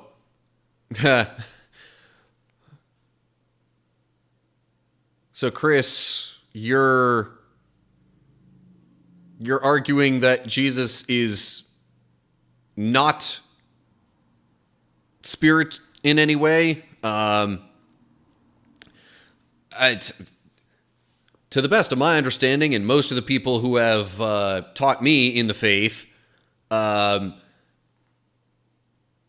have essentially said that really it's biblically accurate, most biblically accurate, to say that Jesus was fully man and fully God. All right, Supernova, thanks for stopping by and coming in with the raid. You go get that food.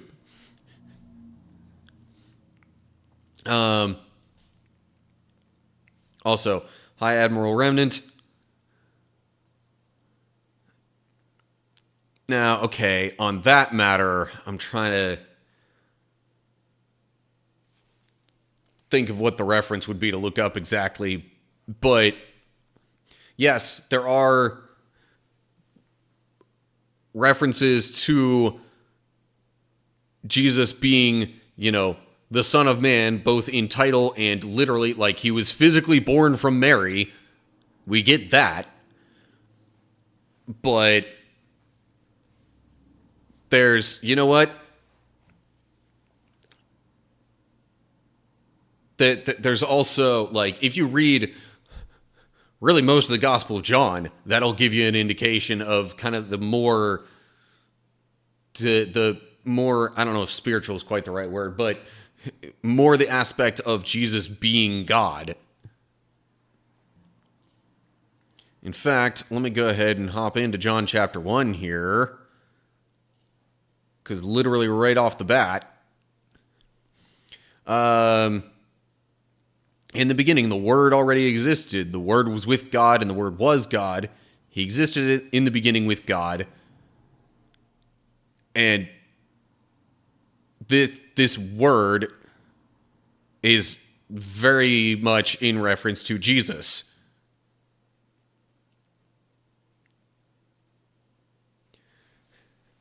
So, I'm not 100% sure what exactly Chris Terry's stance on this, but he's posing the question, doesn't Jesus Christ have to be born from a man and not the Spirit? But then, if Jesus is not born of the Spirit, why does he encourage his followers then to be, born again of the Spirit? Tell you what, let me try and look up.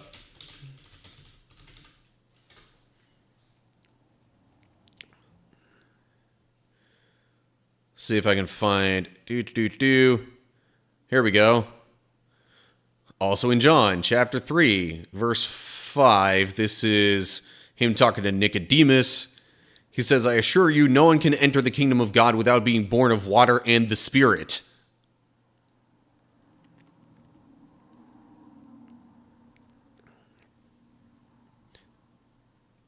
Humans can reproduce only human life, but the Holy Spirit gives birth to spiritual life. I mean, I realize that's not talking about a physical birth per se. Yeah, again, I'm not saying that Jesus is not man or was not physically man during his time on earth, but I think if we go to Matthew chapter 1, or at least one of the earlier chapters, yeah, it talks about the ancestry of Jesus and how he connects to David, thus is of David's offspring. But then we get to Matthew chapter 1, verse 20. As he considered this, meaning Joseph considering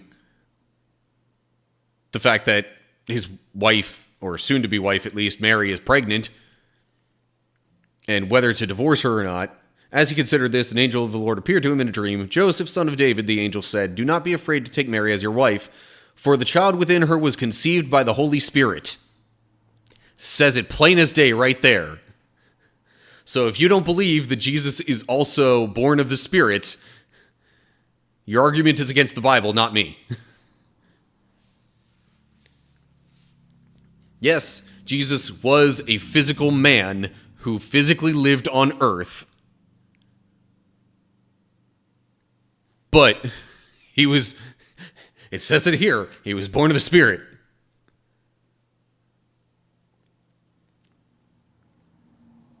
And again, if you look through the ancestry, or, the lineage leading up to Jesus, you've got Abraham, Isaac, Jacob, going all the way through a bunch of generations up to King David. And then it continues from him to Solomon, to Rehoboam, through that line, to through Jehoiachin, who was pretty much the last king over God's people while they still had any kind of kingdom. And then it gets down here to Jacob was the father of Joseph, husband of Mary. Mary gave birth to Jesus, who was called the Messiah.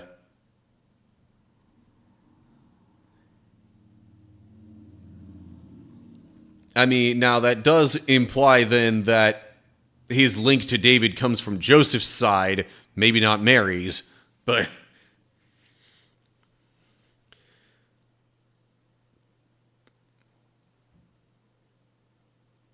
okay. First off,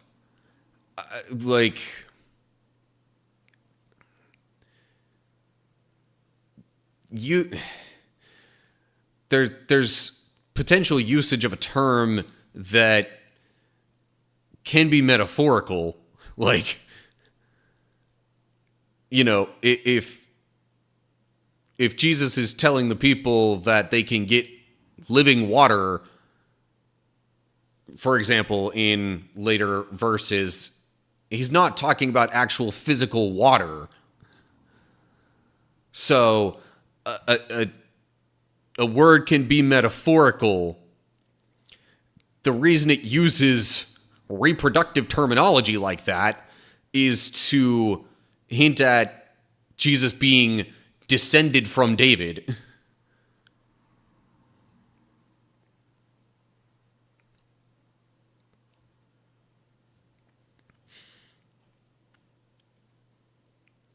So, the ancestry leading to Joseph, even though he's not physically the father of Jesus, is because he then is the earthly father. Therefore, Jesus is on earth his son, who still has a legal right to,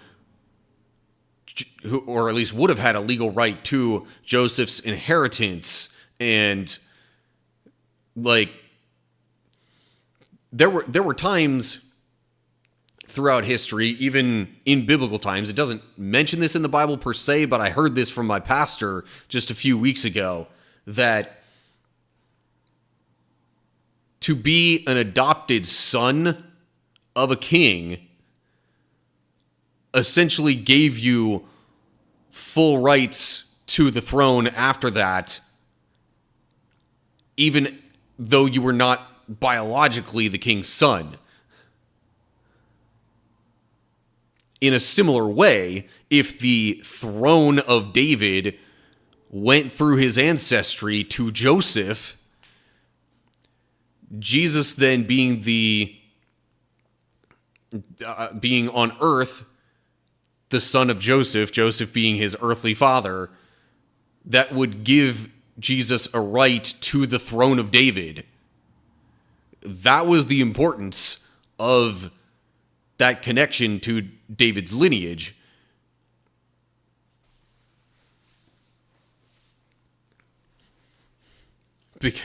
Because there had been promises in the Old Testament about,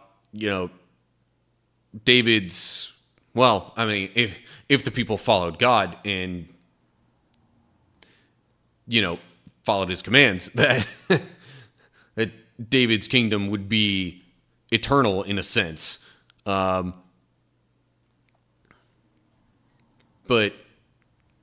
yeah, like the rights held as a son aren't exclusively to a biological son. So that's why being of the lineage of David was important.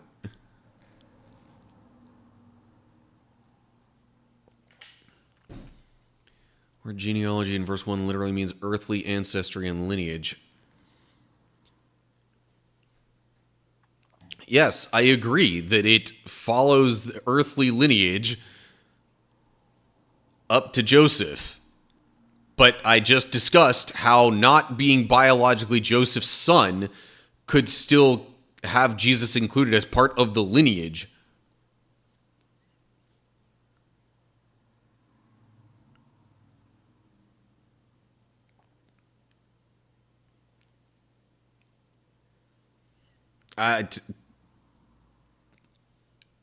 You, respectfully, Chris, I mean, you're not the only one to do this. A lot of people do. There are a bunch of people out there who want to take things from the Bible very literally.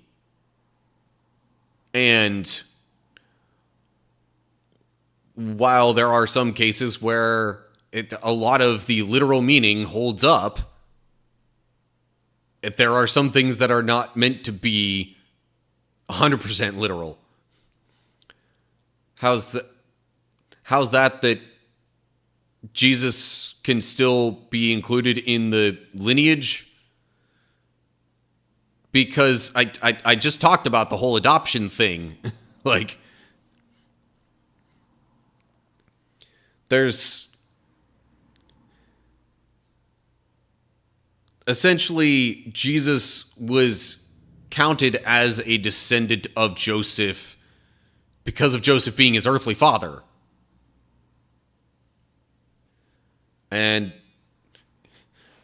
you're asking me what these verses mean. I'm telling you what I think they mean, but you're continuing to argue your own point that it has to be a physical, literal, like, no,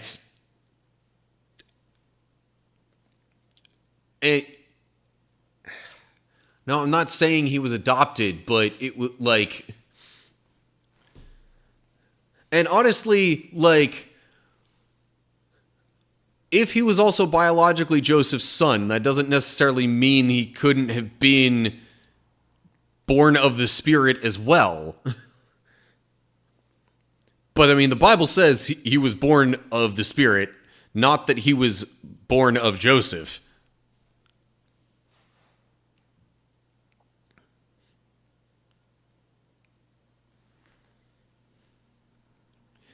I'm just, you seem to have been rather insistent on the point of Jesus needing to biologically be Joseph's son.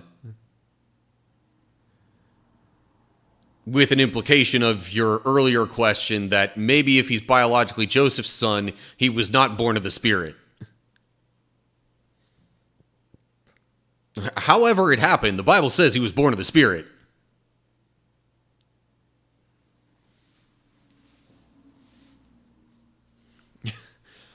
Hello, Seth. You've hopped in the middle, or at least partway through an interesting discussion. I've taken a slight break from Slay the Spire to address a question.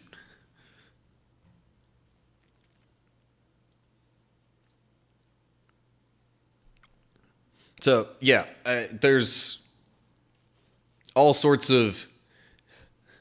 There are all sorts of allusions, ALLUSION, allusions to Jesus being the Son of Man, but it's also saying he's born of the Spirit.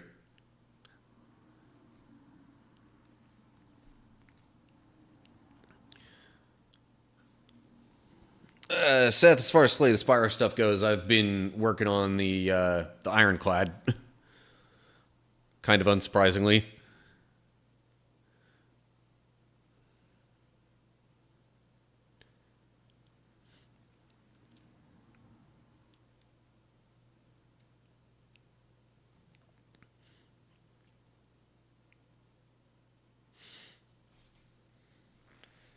All right.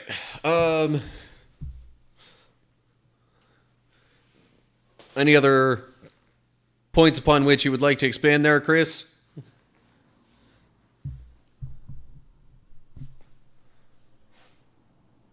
If not, I suppose we can get back to what I was doing before, which, again, that's a placeholder for when the discussion isn't quite so active.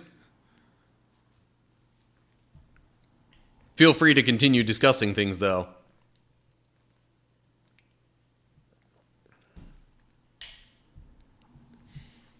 Alrighty. Go ahead. Hop back over to this. Alright.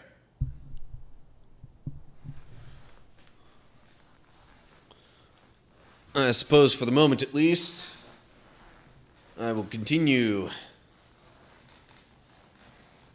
Alright, well, hope you have a good day, Chris. Thanks for the stimulating conversation. Alright. Let me resume the recording now. Okay, so, choosing a card.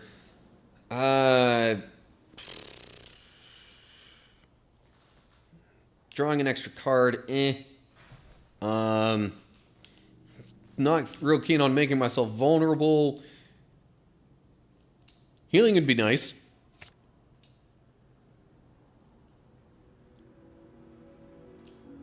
Alright, which relic am I gonna get? Replaces burning blood. At the end of combat, heal 12 HP. Interesting. At the end of your turn, you no longer discard your hand. I kind of like the Black Blood relic. It essentially doubles the effectiveness of burning blood. And I don't think I've seen that one before. I'm gonna take it.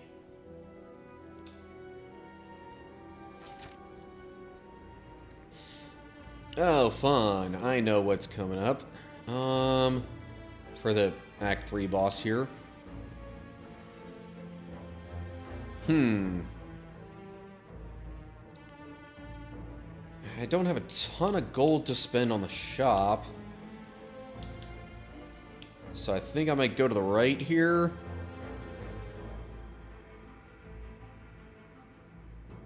Get some events in.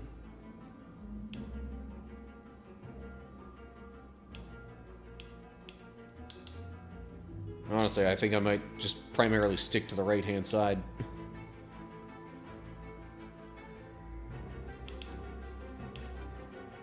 Although I might hop all the way over to the left after a little while. Depending on how things go with the first few battles.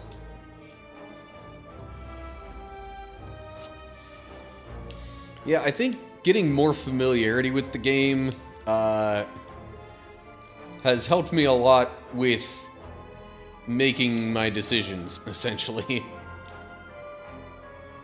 5 damage to all, that would result in 20 to... I'm gonna become impervious. Explodes in 3 turns, dealing 30 damage. Don't really like that idea a ton. Oh, right, don't have enough energy for that. Fine, whirlwind. Okay. I took 1 damage there, no big deal. Infernal Blade gives me anger.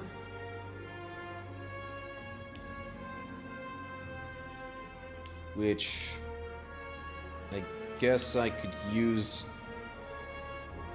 Alright. I'm gonna go ahead and get rid of this exploder here.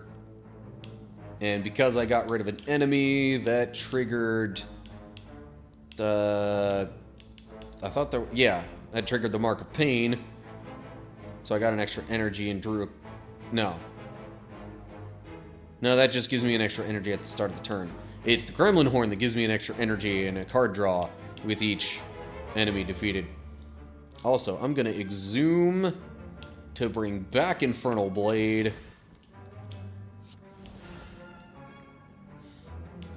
Okay, 9 damage, eh?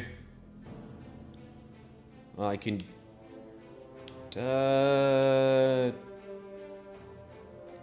you what, I can use armaments to upgrade Headbutt.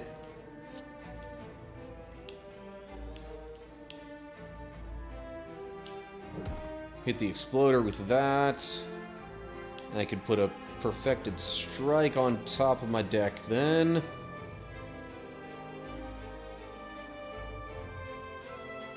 So close to getting rid of that exploder.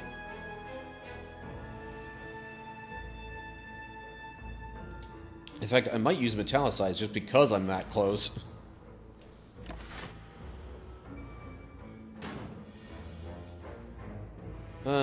Okay.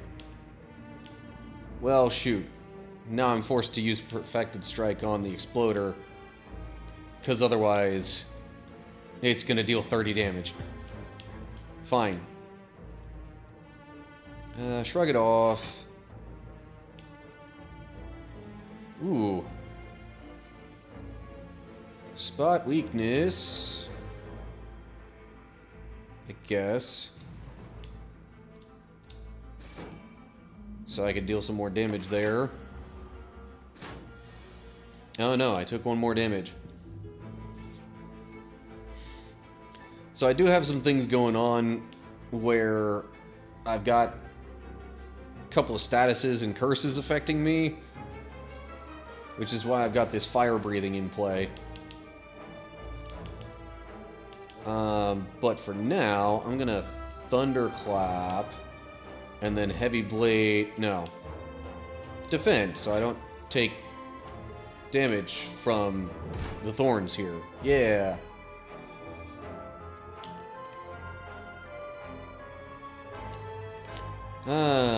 Pummel plus... Combust...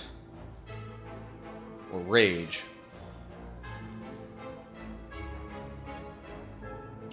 Going with Rage. Better for combo purposes, really. Alright. What are we stepping into here? Secret Portal. This is new, I think. Doesn't look familiar anyway.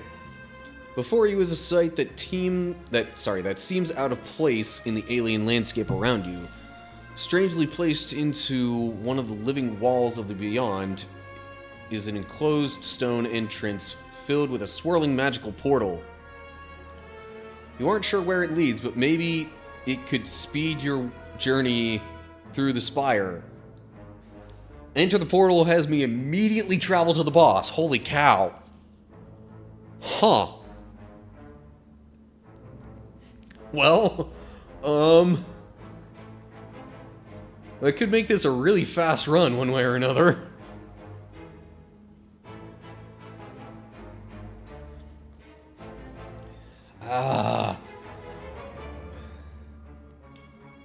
Do I feel like I'm prepared, though?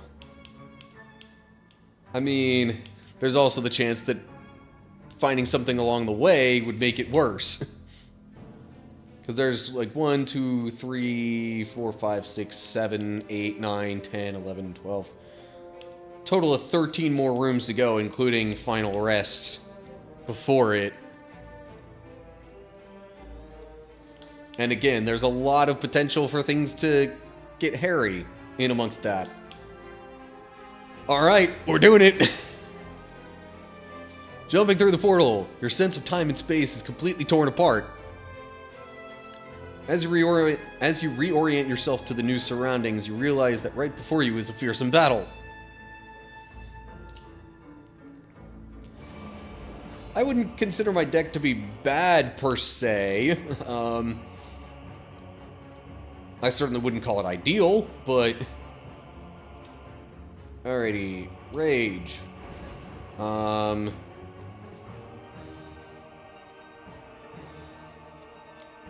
I think I'm just going to go ahead and upgrade Thunderclap with my armaments card there. See what I get from Shrug It Off. Okay, a strike. Sure. Get some more damage in on one of these cultists.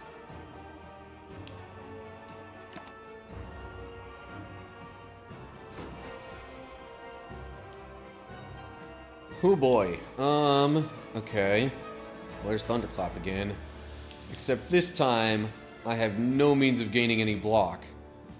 Yippee! Well, other than Metallicize.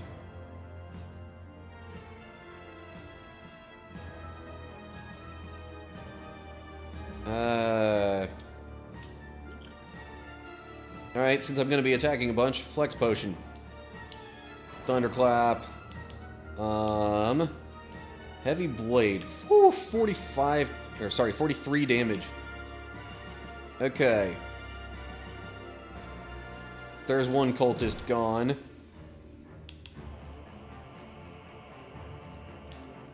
Okay, that only deals 16.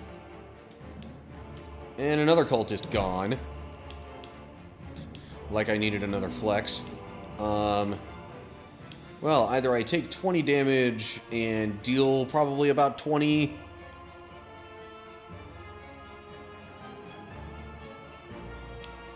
You know what? Yeah.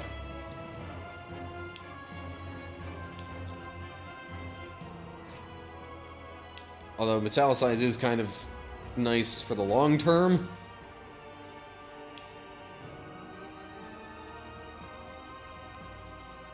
Oh, jeez. Defend just to block a little bit of something. Ooh, uppercut. Even less damage to me. And then cleave, I suppose.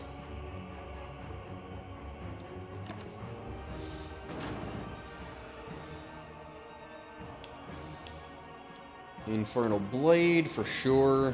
Drop kick. 5 damage if the enemy has vulnerable. Gain an energy and draw a card. Sure. Spot weakness. I gain 4 strength.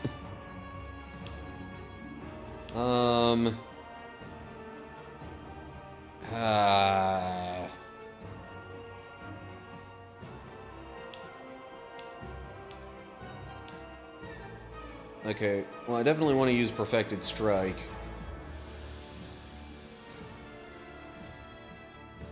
Do I also want to use Bash here?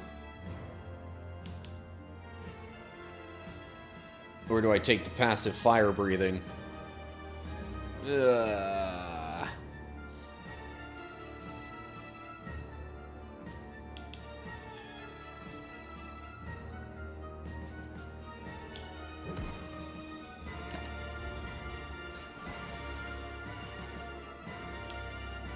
Okay, ooh. Armaments plus. So all of this stuff has been upgraded.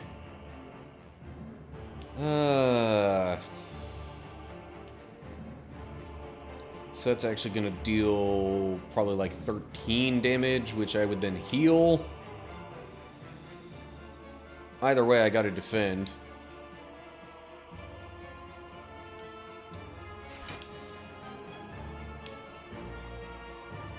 So do I just gain an insane amount of block right now? Yeah, you know what?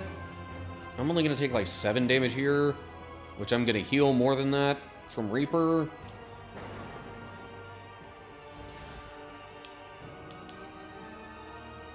So, yeah, we'll do it that way.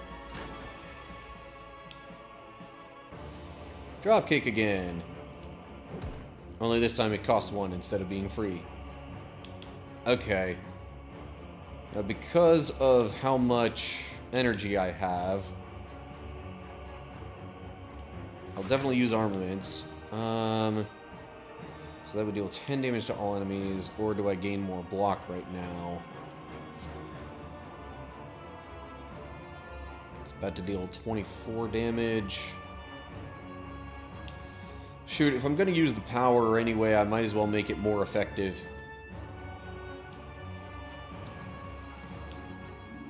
Oh, credit. Gain strength? Why? Oh, whenever you play a power card, it gains 1 strength. Well, that's unfortunate. Especially considering how much I like my power cards. The enemy intends to attack. Gain 4 strength. Boom. Ooh. And this is where a heavy blade can start doing some serious damage. It's 38. Unfortunately, I'm only going to be able to play one of these. So I guess heavy blade it is. I'm not doing so hot on health, though. And it's about to be even worse. Ouch. And of course, I only have 1 freaking attack in my hand when I'm able to play Rage. Like, come on. Flex. Thunderclap. Okay, that drew Whirlwind for me. But that's still just playing the card once. I need some block, dang it.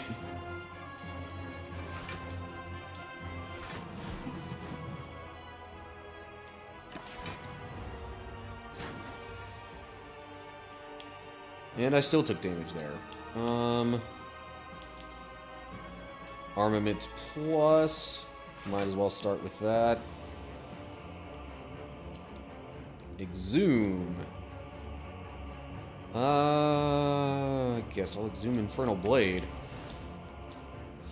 Ooh, blood for blood. Okay. But yeah, I seriously think I'm about to die here. I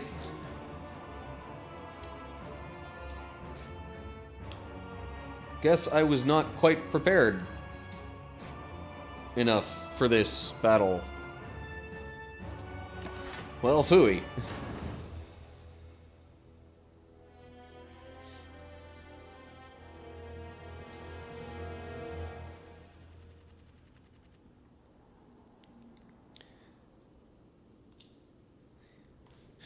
Now it's like, do I immediately go in and attempt another?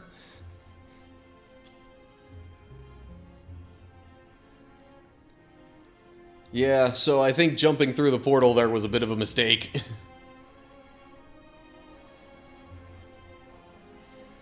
But, well, that does it for that run. And for the recording.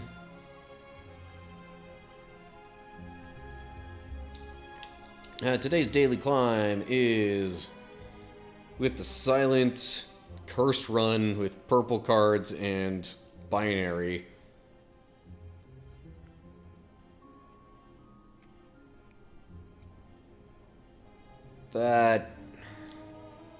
Starting relic is replaced with Cursed Key, Darkstone Periapt, and Duvu Doll. Should be fun. Should probably also be quick. Alright. We'll give it a whirl, I guess.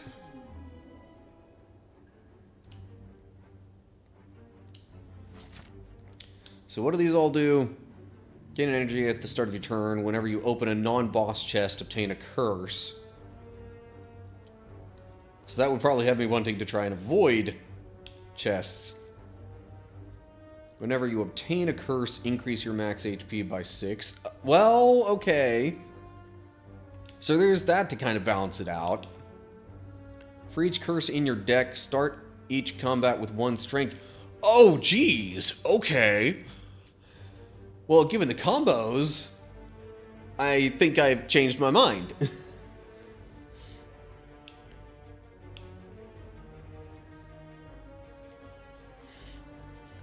Curse run makes it good and bad, yeah. What do you like a normal? What do you mean what I like a normalcy?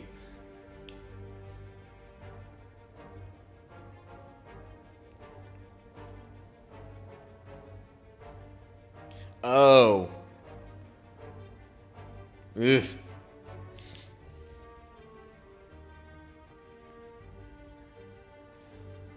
Okay, well, it's also possible to get cursed by, the unknown spaces. So do I maybe want to go for some of those too?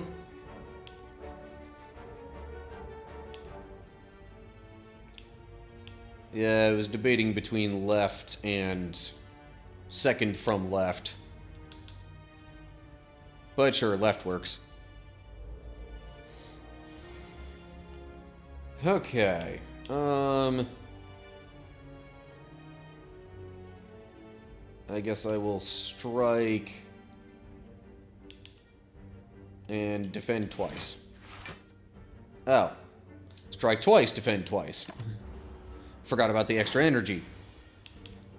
Neutralize. Deal 3 damage, apply 1 weak. I mean, 3 damage is nice, sure. Gaining block doesn't really help me this turn.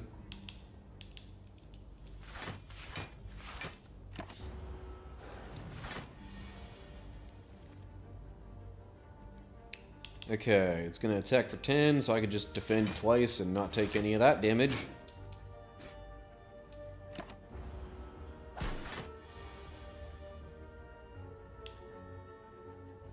And again, I get neutralized when the Jawworm is not going to attack. Oh well.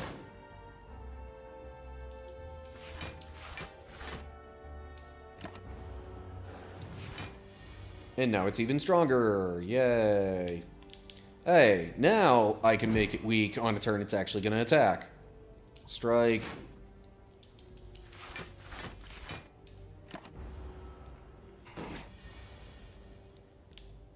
And then a couple of strikes and I win. Okay.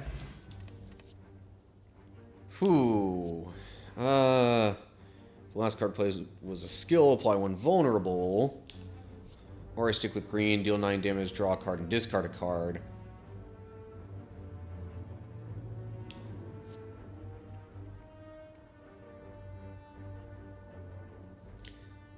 Let's go with Crushed Joints.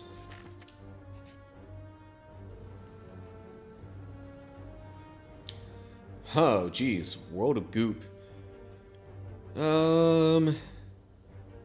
So I could gain some gold and lose HP, or lose some gold. I'd rather lose a little gold, personally.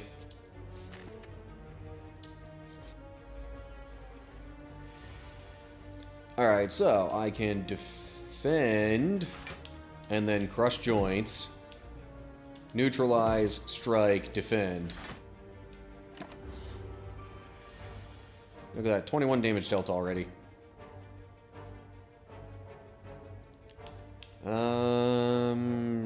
Sure. I'll discard the defend, because I don't need any additional block. Strike a few times, and boom.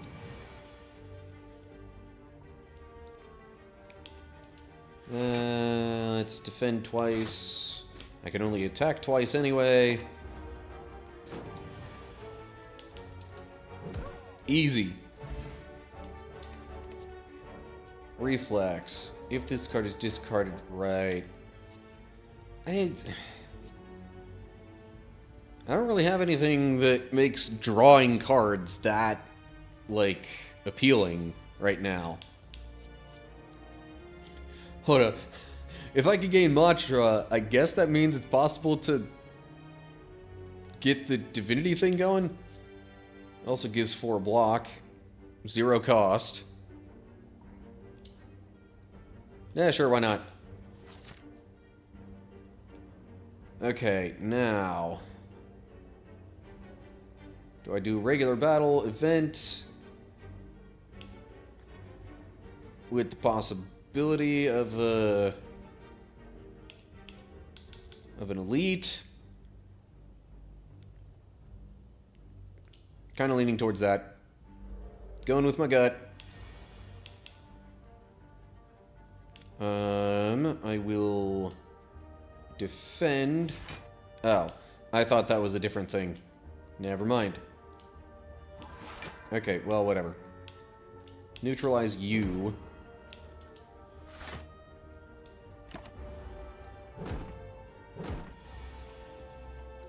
There we go. Cross joints. That's what I was really kind of hoping for. Of course, that slime is going to die this turn now anyway. I should have attacked twice there. What am I doing? I don't know.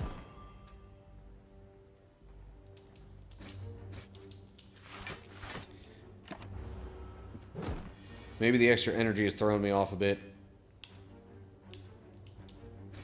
And the fact that I'm trying to go through this kind of quickly, honestly. 7 damage to scry 2, draw 1. 6 damage and apply 3 poison. I do like poison. Yeah, sure. Okay, now what event do we get here? Oh, I can gain a curse. Which then, because of gaining a curse, my max HP goes up by 6. So that's more than I would get from the donut anyway. Plus, then I start with an extra strength. So, like... alright, going for the box. And the relic I got was a strawberry, which also raises max HP by 7.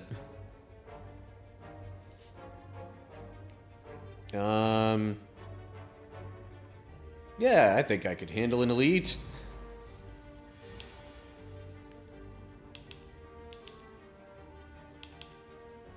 Meanwhile, Survivor, discarding regret, crush joints, strike, defend. 19 damage dealt so far. Whenever I play a skill, he gains strength. Okay.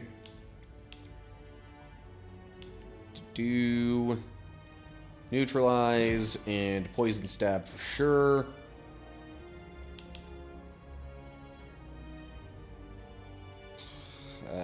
I mean, I could play all of these. But just because I don't want to give him any more strength than necessary, I will use defend and, well, okay, I thought it was only going to be defend. Never mind. Also prostrate, just so I don't take any damage. Oof, 27, jeez.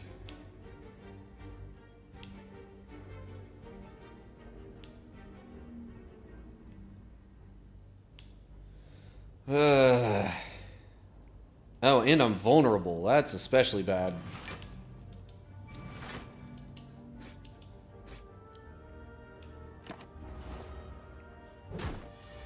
Ouch. That wasn't fun. Defend, so I can crush joints and make them vulnerable.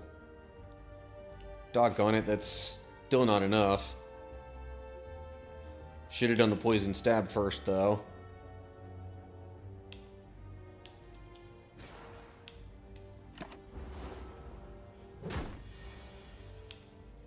Okay, well, whatever.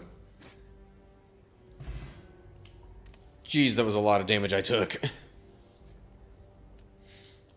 Orichalcum, Dexterity Potion.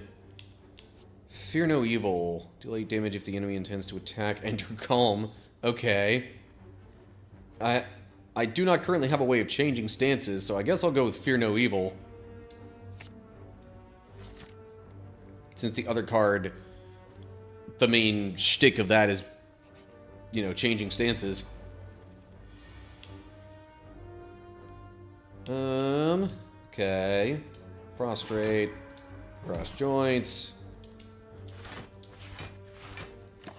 Definitely don't need any more block for this turn. Neutralize. The enemy intends to attack, enter calm. The silent is now calm. Isn't the silent always calm? Let's be real here.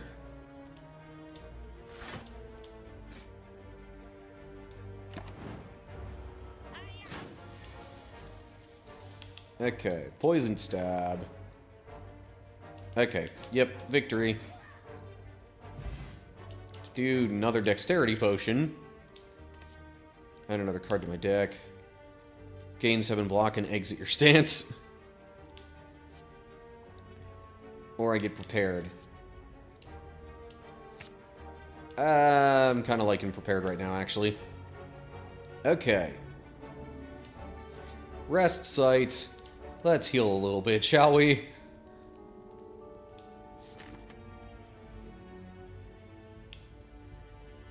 And then...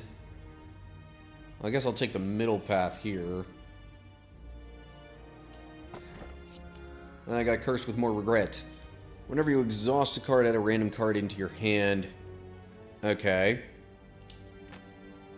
I mean, I might as well take the relic. I got the curse from opening the chest.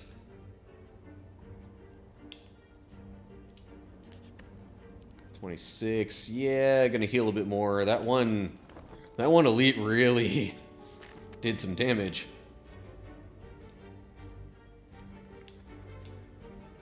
And yet, speaking of elites, I think I still might make my way towards another one.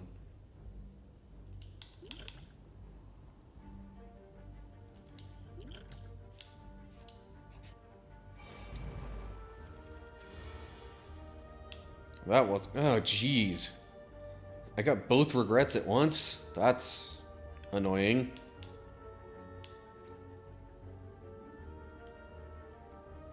Okay, well...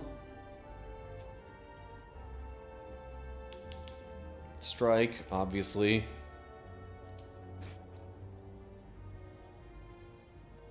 I mean, I could use a dexterity potion.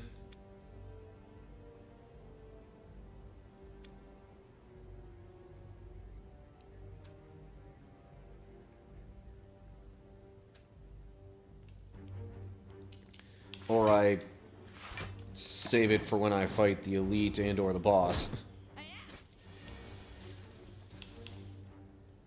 Okay. 2 mantra and 4 block. Get some poison in there. Block, block, more block. Plenty of block this turn. Cross joints, because the last thing I played was a skill. So now they're vulnerable. Let me use prepared here. They're not going to attack, so I'll discard defend.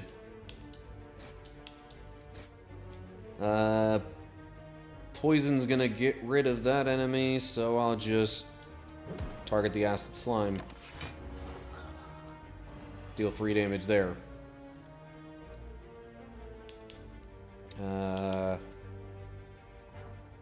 Enemy is attacking. I can enter calm stance. Poison stab. Defend. Strike. Okay.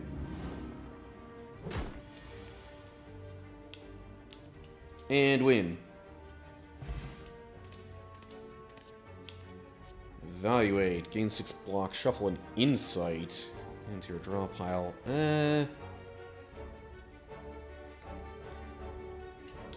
Oh. The dead branch. If I exhaust cards, I add a random card into my hand. So maybe just for that reason, I'll take Evaluate. Oh, fun, this guy.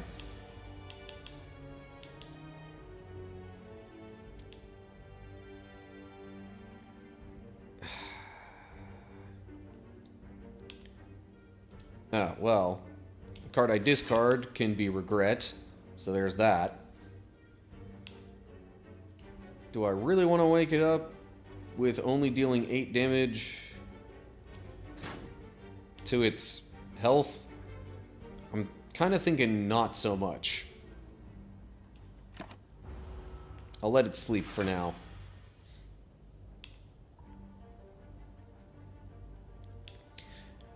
However, if I come across a turn like this,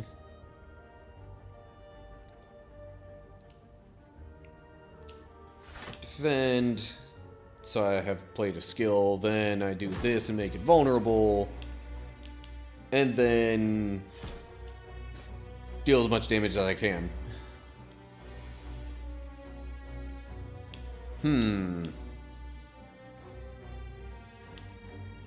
Okay, well, Prostrate costs nothing, so I'll definitely do that. I mean, Poison's probably a good idea. Oh, I've got enough energy to play all of these. Okay, no damage for me this turn.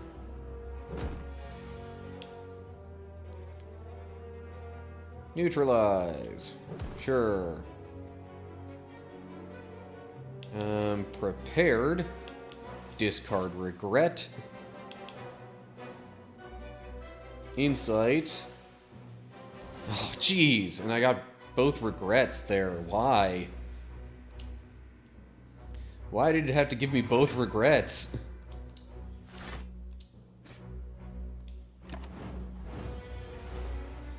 Especially since that's straight up HP loss. It's not just damage to you.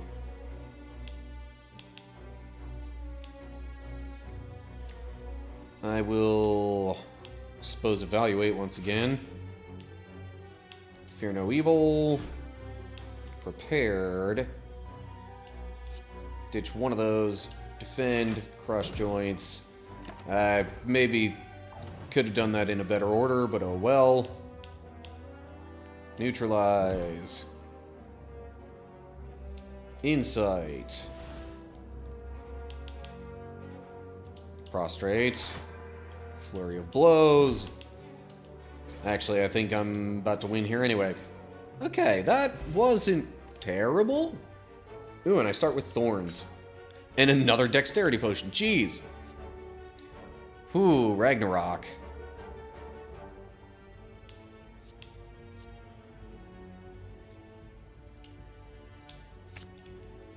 Hard to pass that up.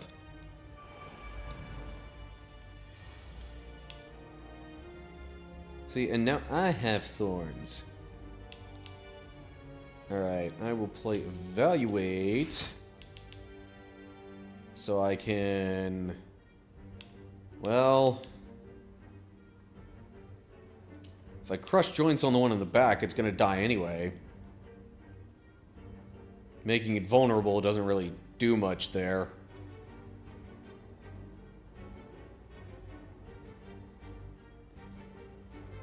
But that might be the only guaranteed kill I get out of them. Out of this group. I'll just defend now and see how it goes. Oh. Yeah, the Thorns could have... Oh, well. The one louse is going to die to poison, so... Whoa. Well-laid plans. At the end of your turn, retain up to one card. Prepared. I'll discard the well-laid plans, because I don't really see myself using it right now. Win. Fill all your empty potion slots with random potions. Okay.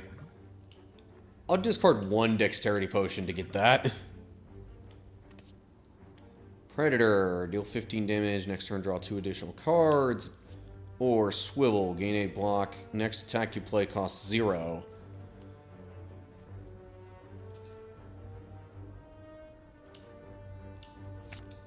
I choose Swivel.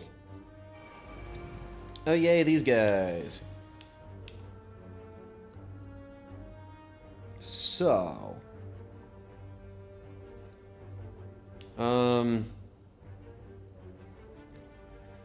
You know what? I think I'm going to use at least one dexterity potion here. Or do I save both for the boss?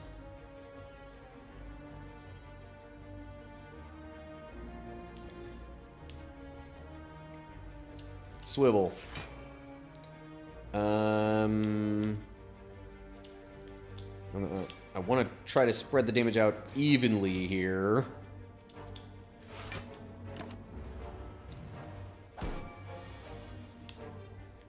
Okay. Both gonna attack this turn. Defend, defend, survivor. And that turn. Yeah, these guys aren't really too much of a problem.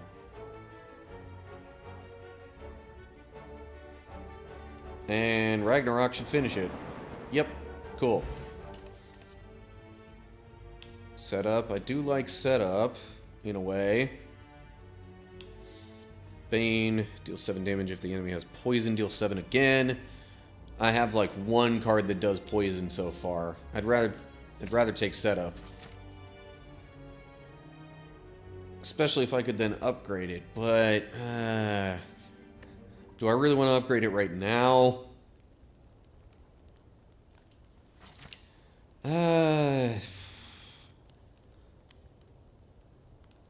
I generally haven't had a ton of issues with the slime boss. So maybe I will. And if I upgrade setup, that is no cost. If I upgrade Ragnarok, it does a bunch of extra damage. But the main thing would be playing setup on Ragnarok to make it 0 cost.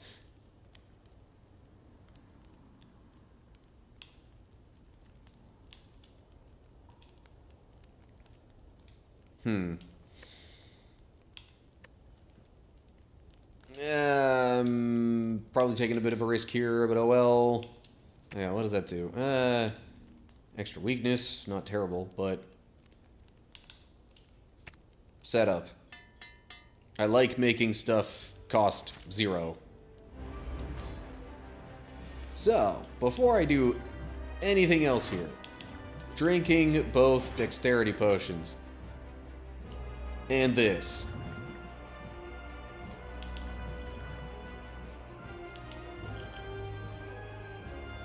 And I could even gain 2 more dexterity, if I so choose.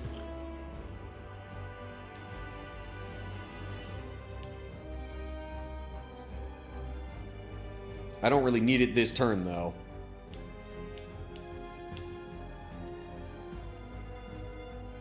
Could gain 2 strength, that might be helpful.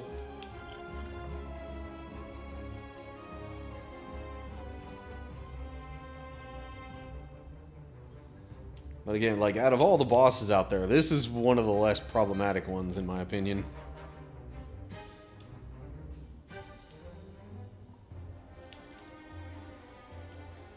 I mean, I wouldn't deal enough damage this turn to get it to where it's gonna split, even with extra strength.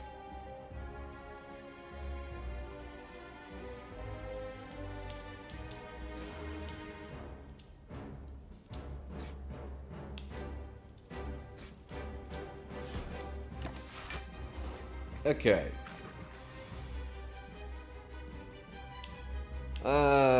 well... Didn't exactly get set up at a time I really wanted to.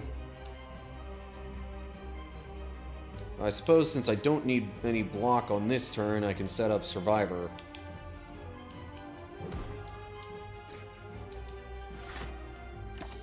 Make that free next turn. And would you look at that? Play Survivor, discard Regret, cross joints. Still not dealing enough damage right now to make it split. But I imagine I probably will this turn. Although, do I want to? Because it's not going to attack right now.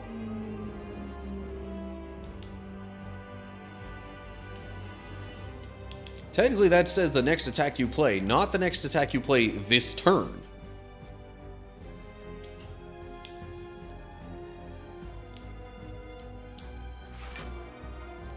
So I could just intentionally not play an attack this turn and have that still apply. Oh, heck yes! That worked exactly how I hoped.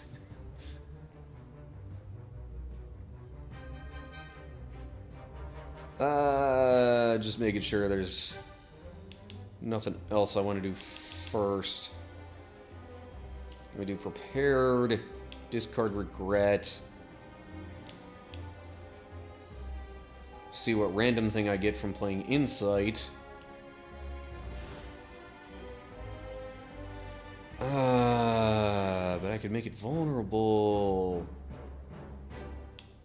Too bad. Ragnarok.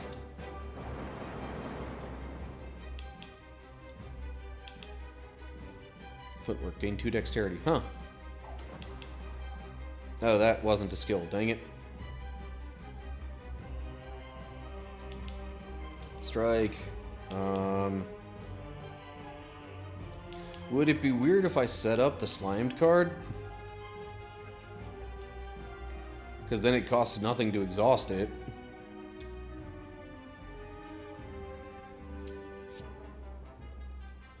Although, making the slime boss vulnerable now doesn't really do much for me. Okay, exhaust that. Oh yeah, exhausting cards gets me a random one.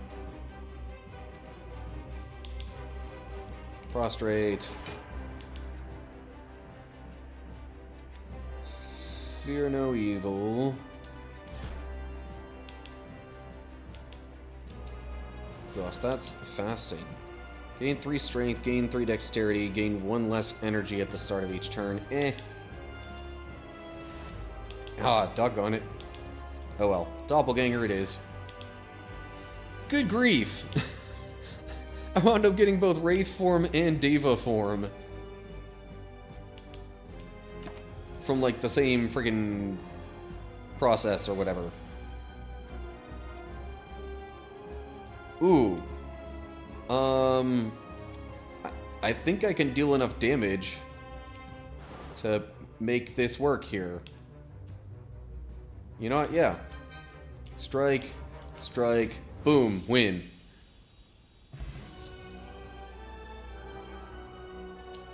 And I got another curse because of beating a boss, I guess. Parasite. If transformed or removed from your deck, lose 3 max HP. Okay, but otherwise it's just an unplayable card.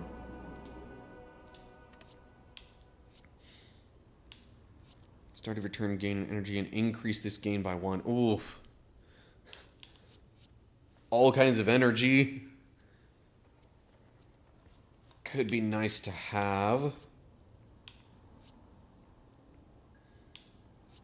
Yeah, sure. I mean, Brilliance is also good. Double the effectiveness of potions. Gain energy. It's you no longer gain gold, or at the end of your turn you no longer discard your hand. But that becomes a real problem for things like Regret. I don't normally go with the Sacred Bark, but I don't like the downside of the ectoplasm right now. Sacred Bark.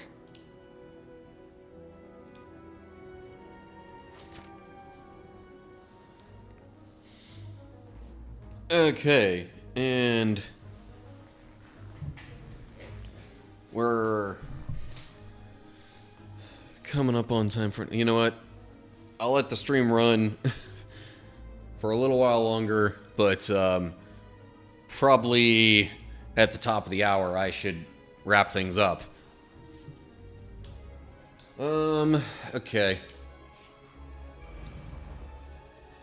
I'm just gonna try and zip through a bunch of this stuff here.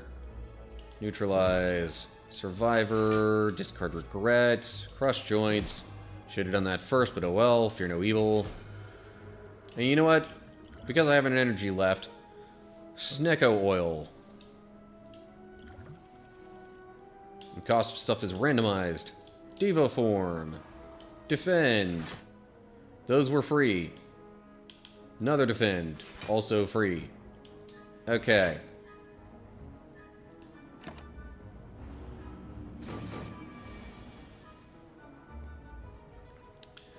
Yeah, I did say I thought it was going to be fast, didn't I? Well, I've been proven wrong. And you know what? I don't mind being proven wrong in this way. Boom, boom, win.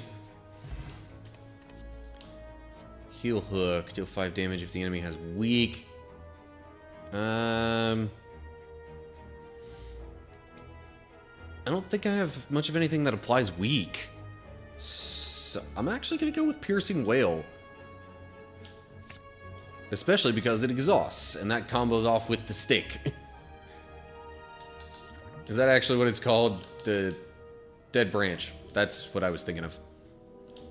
I knew it wasn't just called the stick, but... ooh. Remove a card from your deck. Oh, but...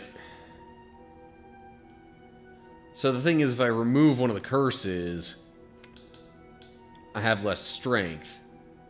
But I still keep the max HP, right? Whenever you obtain, yeah. So... What the heck is going on here? Oh. There we go. I really don't like Regret. Parasite, that's just unplayable. I'm not losing health from the Parasite, oddly enough.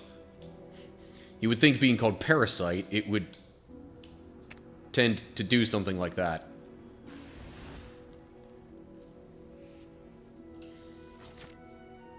Okay.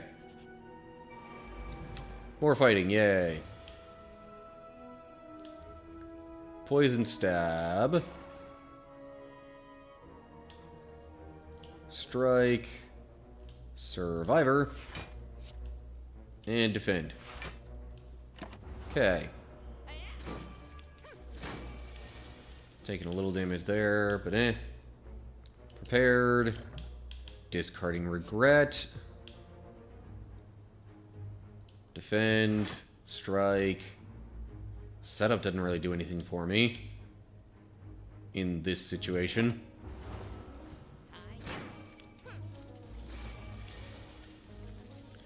Oh, jeez.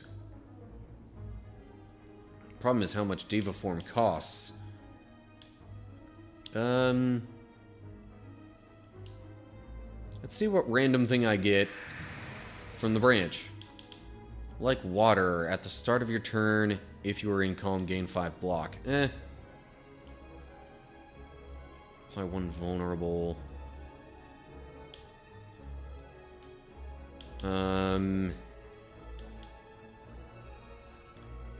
Really, in order to just get more damage out of the vulnerability, I'm going to target the other one here.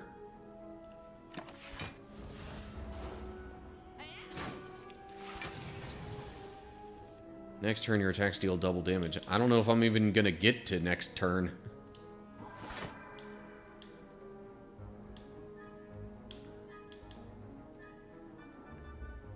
Oh, geez.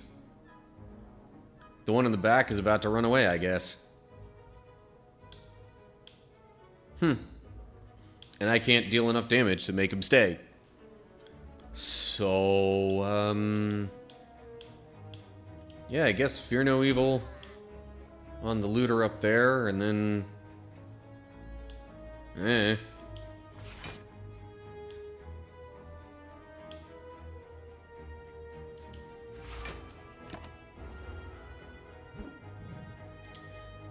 Alright, so I lost a little bit of my gold. Ooh, attack potion. Okay. Flying sleeves, retain, deal 4 damage twice. Battle him at the start of each turn, add a smite. And then there's the whole exhausting thing, which, again, combos off with the dead branch. Battle him.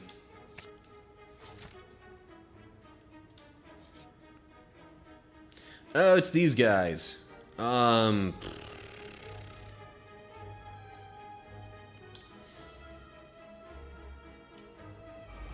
Don't know if I should fight them per se, but I'm gonna. Prepared. What do I get?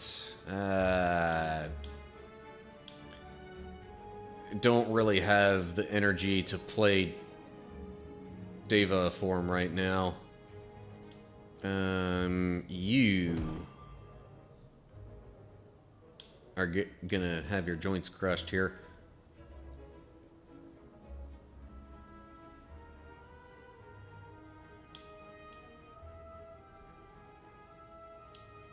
In fact, I'm just gonna get rid of Pointy entirely here.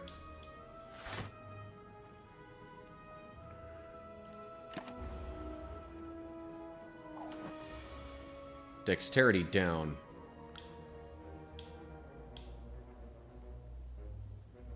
Not what I would have preferred, but oh well. And now these guys are about to attack me for a bunch.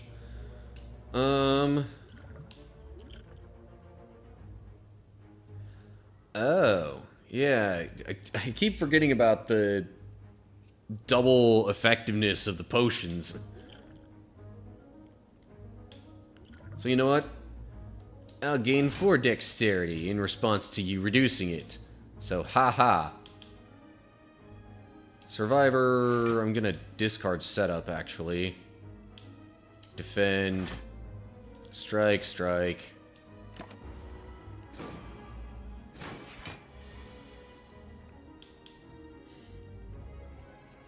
Ragnarok.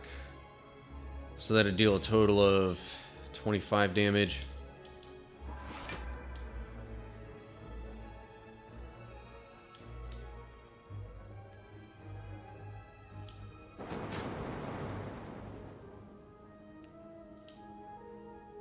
Boom.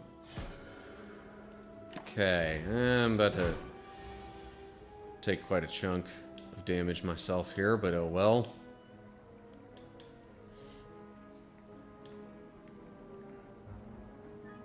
Gain 10 block, sure.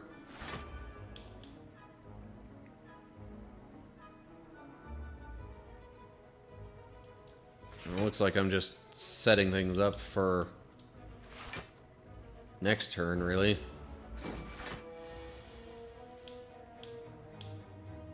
Okay. Neutralize already costs 0. Let me see what I get from Insight. What the omniscience? Choose a card in your draw pile, play the chosen card twice, and exhaust it. Well, Ragnarok is in my draw pile, right? Yeah.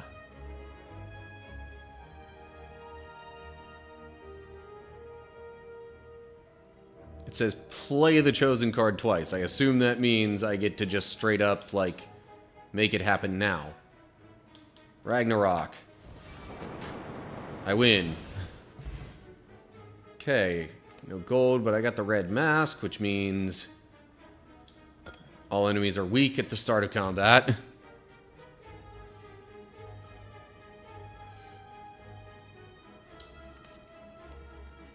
Gain 8 block. Block is not removed at the start of your next turn. I've had some situations where that's been handy. Or I do that because I get a card that exhausts.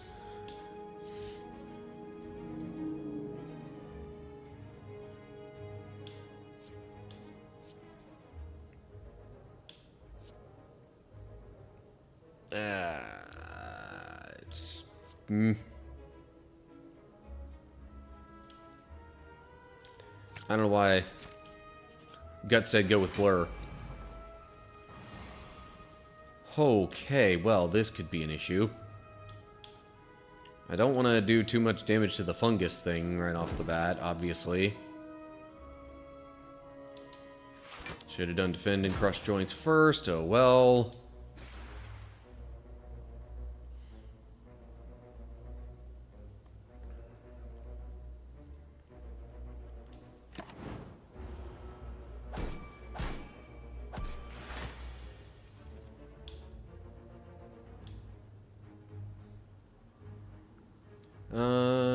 Piercing Whale. Ooh, Heel Hook. The enemy has weak, gain... Yeah! Well, hang on. No. Nothing else I really want to play first. With my current hand, anyway. Battle him. Because I can.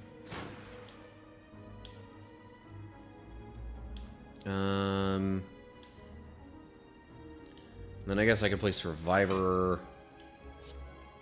Don't think it matters which one I discard.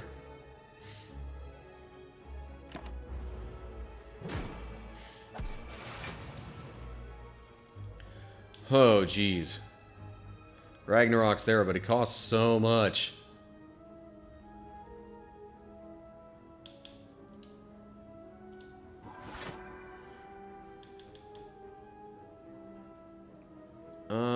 Tell you what. Let me use Smite. Storm of Steel. Discard your hand. Add 1 Shiv into your hand for each card discarded. So I'd get 4 Shivs, but each Shiv is only going to deal, what, 6 damage, I guess, because of the extra strength?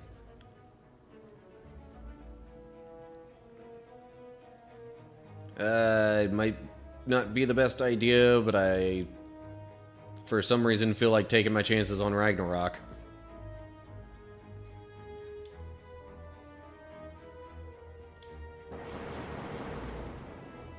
Okay.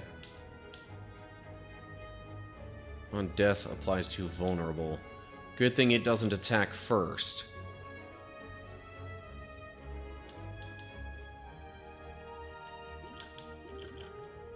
I could also use one of these potions.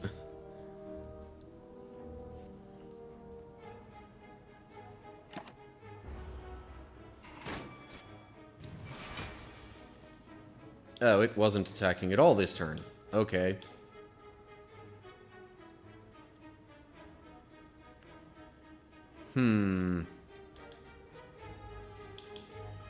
Okay, you know what?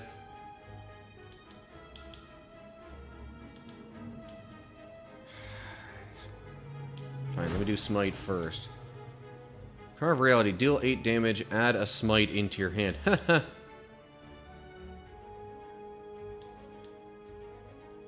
Okay.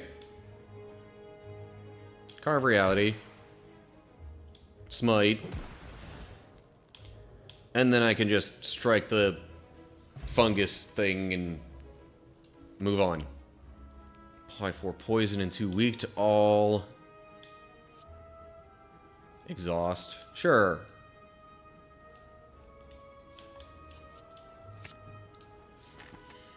I probably want to heal first before fighting an elite.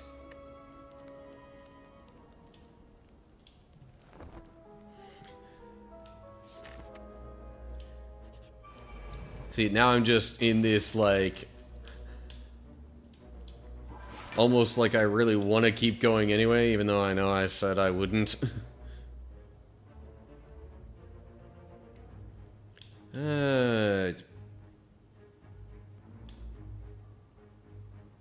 You know what? Piercing Wail.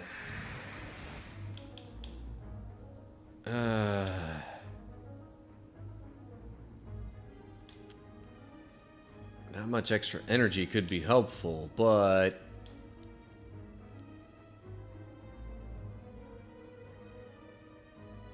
hope I don't regret that move.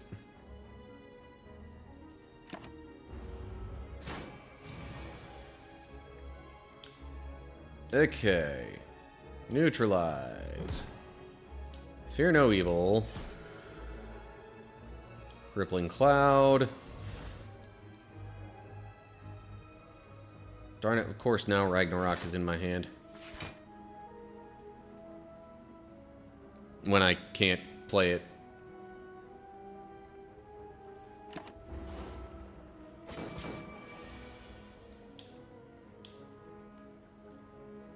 Alrighty, let's see what I get from prepared. Got plenty of energy. So I'm gonna discard setup. Poison stab. Strike, strike, survivor.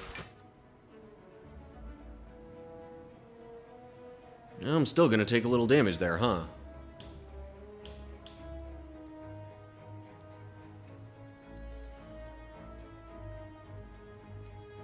Okay, you know what? Attack potion. And whichever one of these I choose, I get 2 of them, I think. And I additionally think they don't cost anything. So, let's do Carve Reality. Yeah.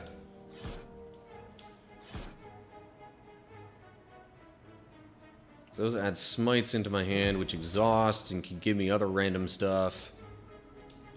Of course, I'm probably not going to be able to play those. But oh well.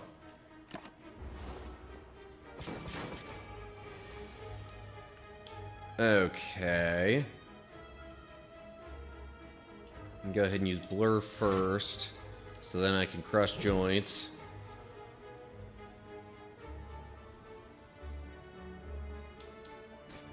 And that's not going to be enough. Let me defend. Oh, shoot, I had more energy. What am I doing? Brain did not compute with having that much energy.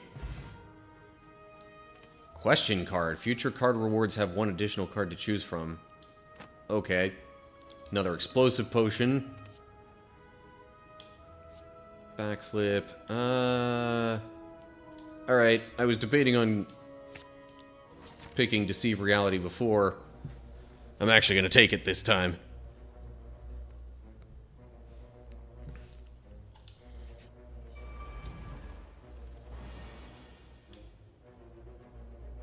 Okay. Blur. Cross joints. Although, doesn't really do too much right now. Let me go ahead and use an explosive potion.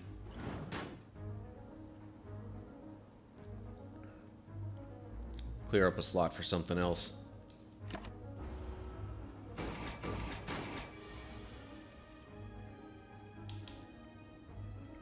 Neutralize, because no cost. Battle him and Deceive Reality. But adding the safety into my hand isn't quite... Like, Battle him constantly does its thing at the start of my turn.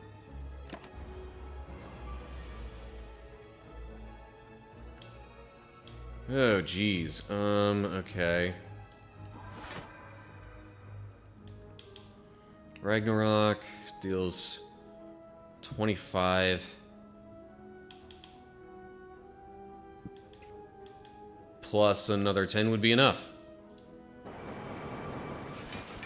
Oh, shoot. But there's all that armor that it gains. I was not expecting that. Alright then, safety.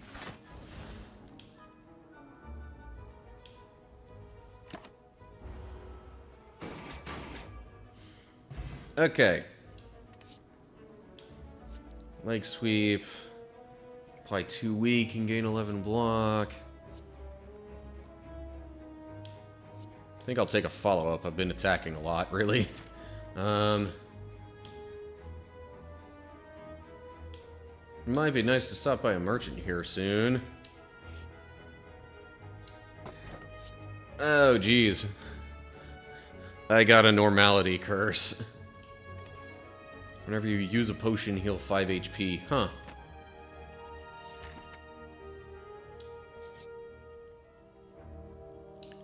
Another curse. That time it was Writhe. Yeah. Which is unplayable and innate.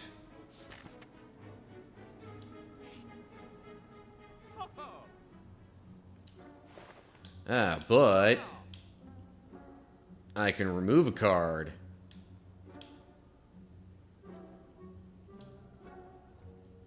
Do I really want to that badly, though? Let me see what else I can get first. Upon pickup, choose a skill. Start each combat with this card in your hand. Effects of your X cost cards are increased by 2. Whew. Wait. Well, I actually don't have any X cost cards in my deck. I've just been stumbling upon some. So, don't really need that.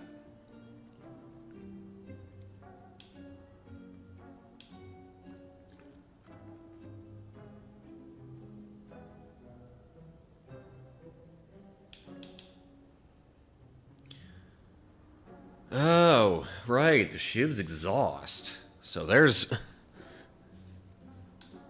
a combo piece.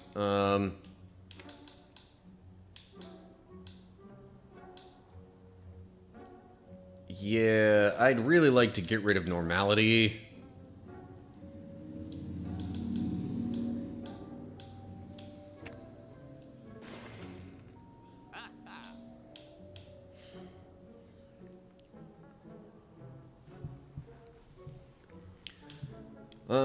Okay. Would like to get the discounted infinite blades.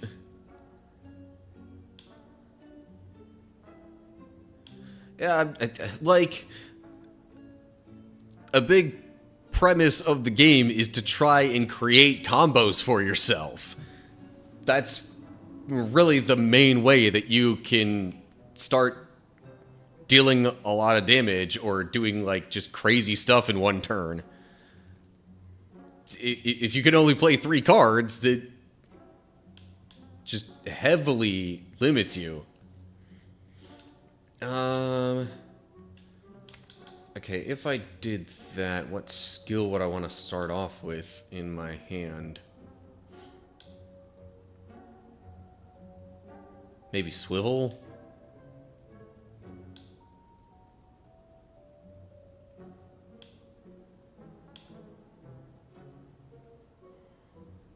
Or maybe Crippling Cloud.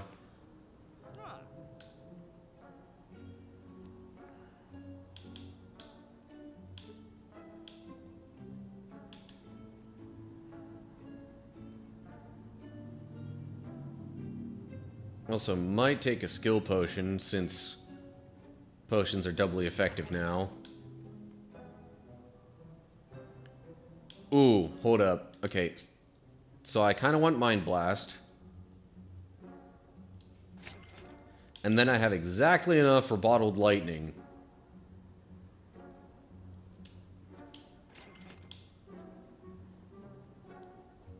So then I can start each battle off with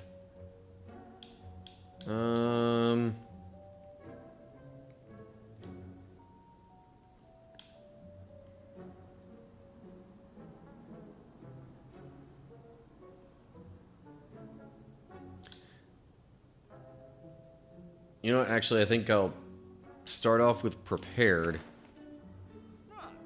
Okay. Proceeding. Oh, hey.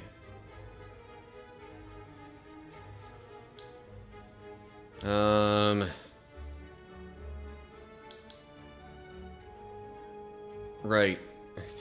I just had this earlier. What did the special relic do? Actually, I think I chose to transform 2 cards. Alright, I'll remind myself of what the special relic does.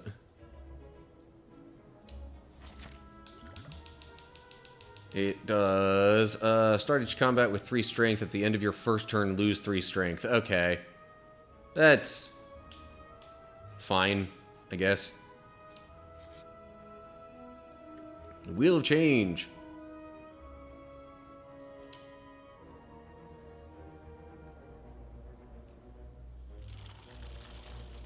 Oh boy.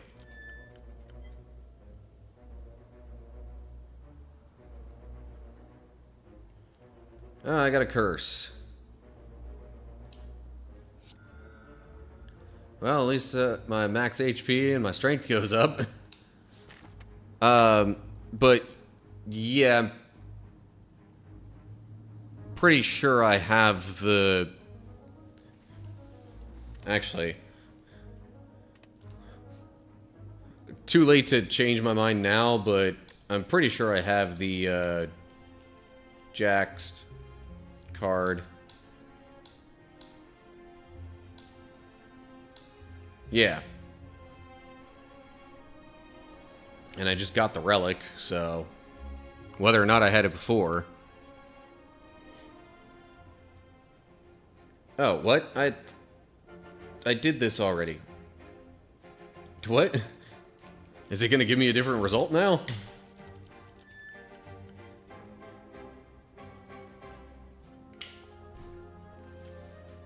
No, okay. Same result. Another battle, I guess. Oh. I didn't realize Mind Blast was innate. Well then. Kaboom. Yeah, now I'm just thinking once I finish up the act, I will, end the stream.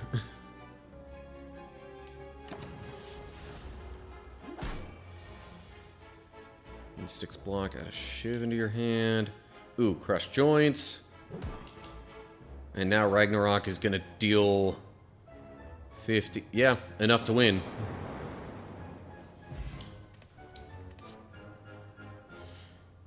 Prepared, Bane, or Flying Knee.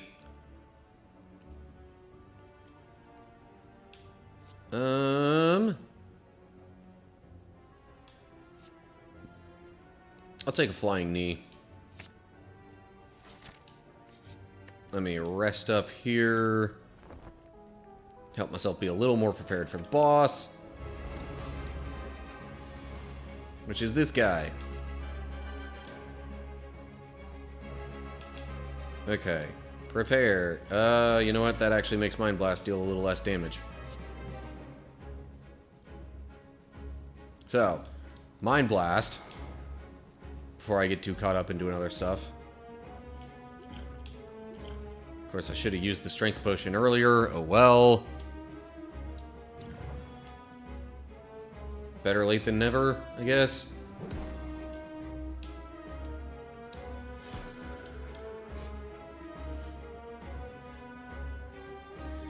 Oh, yeah, let me make sure I don't have any important notifications on my phone. Do.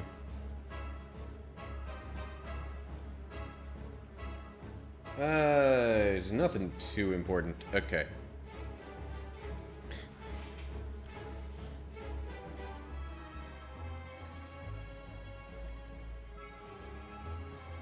Alright.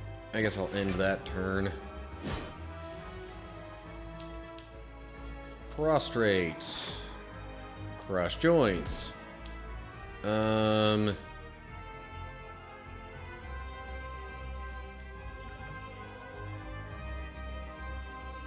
Maybe I'll also see what I get from a skill potion.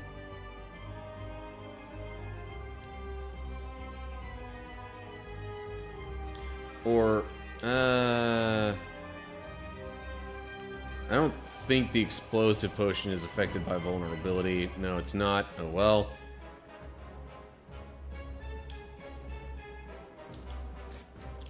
Alright, whatever.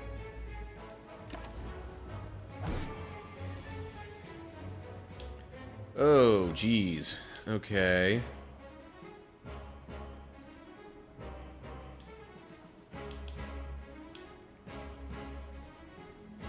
Dagnabbit. You know what? So what if I lose a little HP this battle?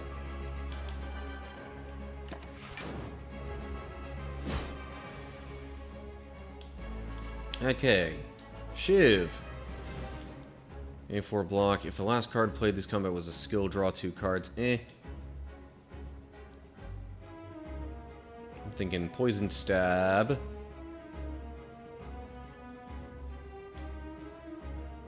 Oh, he's not going to attack this turn. So battle him. Strike, strike.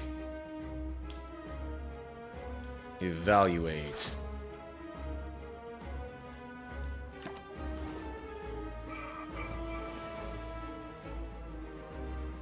Oh, geez. And I've got extra energy.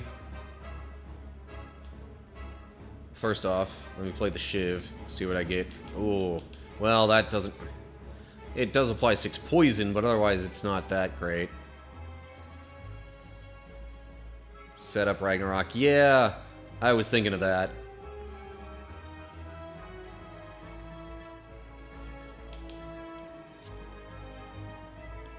Okay, so now I guess I can do...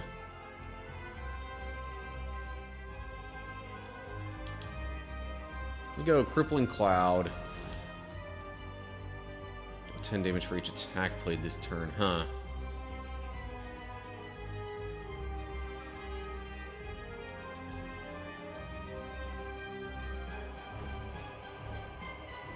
You think now for the skill potion?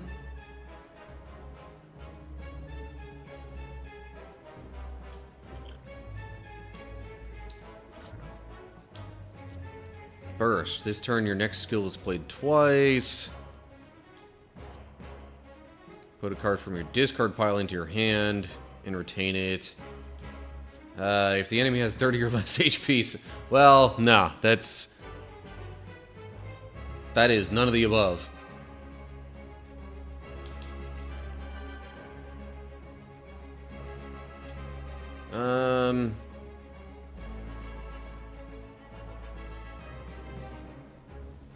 Meditate, I guess, but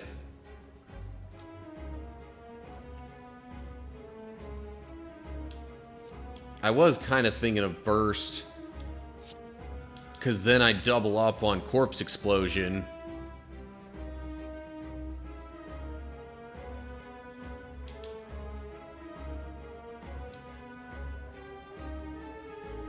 Which means there's 12 poison applied then.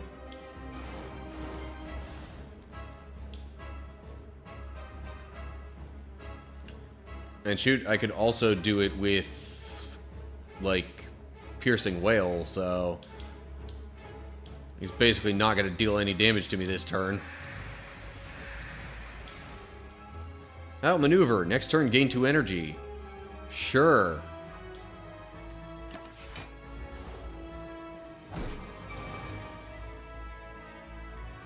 Okay, first things first. Well, no.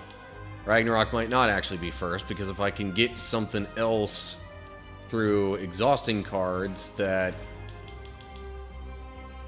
Now that's weak, not vulnerable, dang it. Vulnerable would have been nice.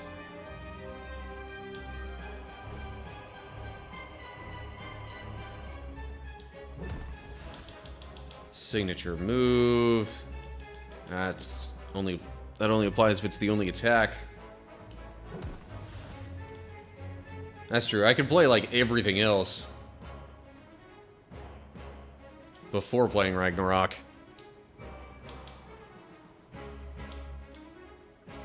Blur. Leg sweep.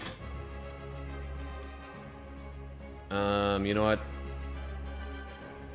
Now I think I'm actually just going to go to Ragnarok, and then Strike, and then Signature Move.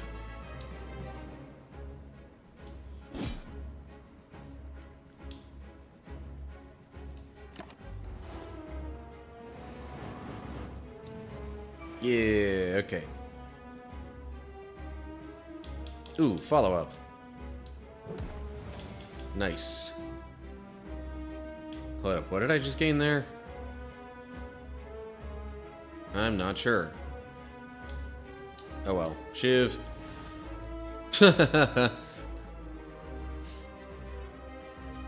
I gained an alpha. Not sure that really does much for me right now. But I'm about to win anyway. Okay. Add a card to my deck. Judgment. Master Reality. Whenever a card is created during combat, upgrade it. Oh. I have been doing a lot of card creation.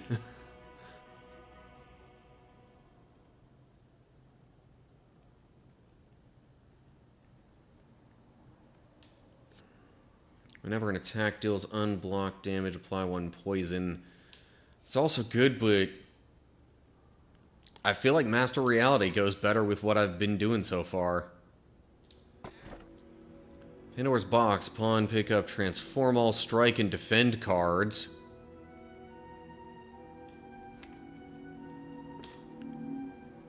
Hovering Kite. The first time you discard a card each turn, gain an energy. Can I play more than 6 cards per turn? No, thanks.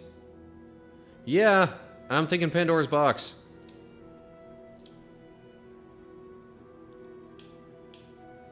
So, they got turned into all of this stuff. Choose one of 3 attacks of any color to add to your hand and exhaust. Whenever a card is retained, reduce its cost by 1. Omniscience again.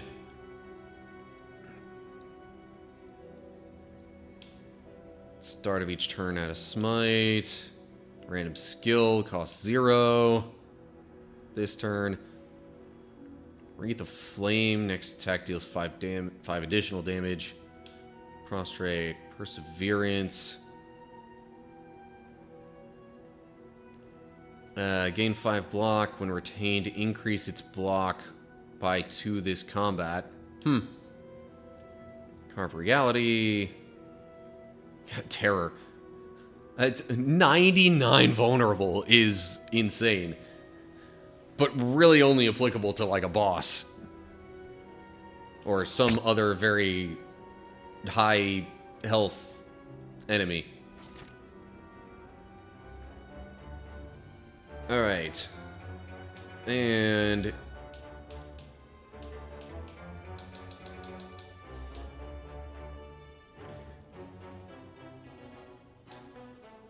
I really don't think I'm going to be able to pick this up any other time today.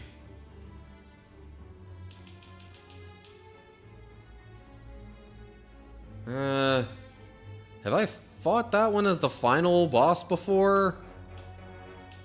I'm not 100% sure, but I think so. Yeah.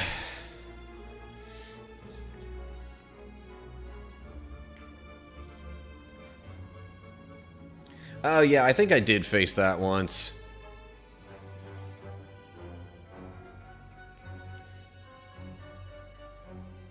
Alright, well, like I said, I don't think I'm going to get to that and do the other stuff that I want to do today. So, as good as it was going, I think I'm going to abandon that run.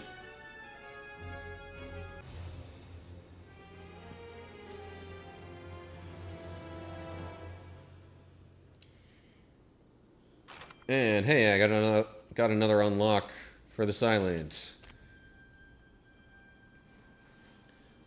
Again, like, the cards that it says I unlock, it's just maybe because I wind up getting them through non-traditional means or whatever, but anyway, okay.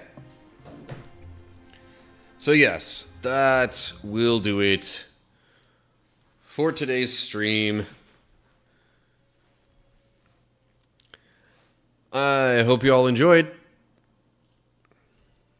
I will be back next week, same times as usual. Although, next Thursday will have to be a little bit shorter.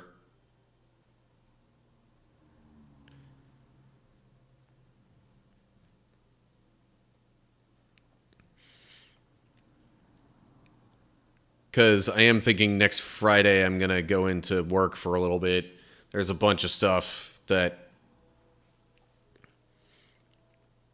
you know, there's a bunch of stuff going on at work, let's just say.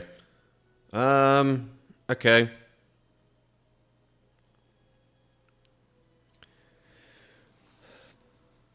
But, you know, reminder that it will start off with Bible study stuff. Oh, shoot. I should, while I'm thinking about it, maybe I should kind of record that to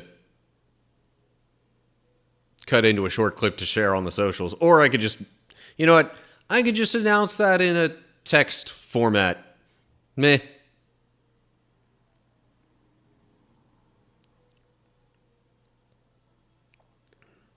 Do video? Yeah. Alright. Give me a sec. Alright. Plus, if I'm doing it, like, vertical style, all this stuff on the edges will get cropped out anyway. Okay, so here we go for that.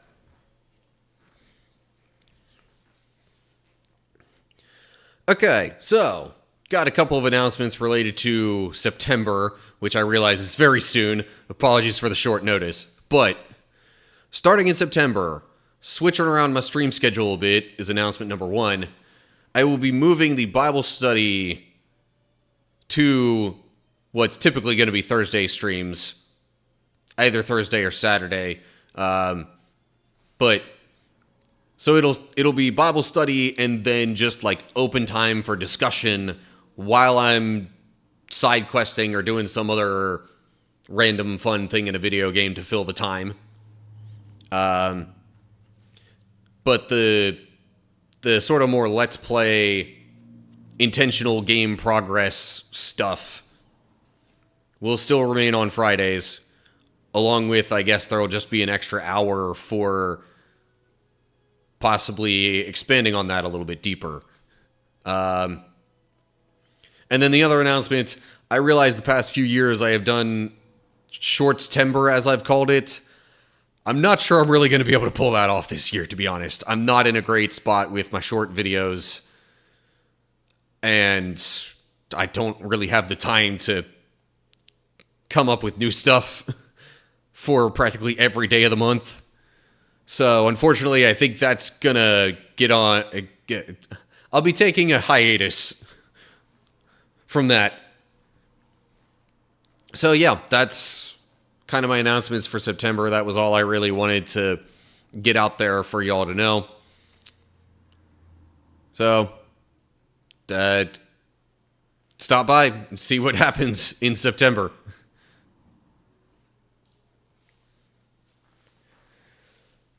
Okay. I'm going to have to try and edit that down in some way, shape, or form if I want it to fit on all the social medias. I think like a minute and a half is sort of the cutoff. If I wanted to apply to all. I was just a bit over 90 seconds there. I think I was more like 105. All right. Suggestion has been made to raid Wordy Girl. I have no objection to that. So, I guess we'll raid Wordy Girl. Which means that's going to do it for me today. Hope you're all doing well. Hopefully I'll see you next week. Or whenever I end up seeing you for another live stream. The format will be changed around a little bit, like I just said. But Whatever the case is, until the next time I see y'all, stay cool, everybody.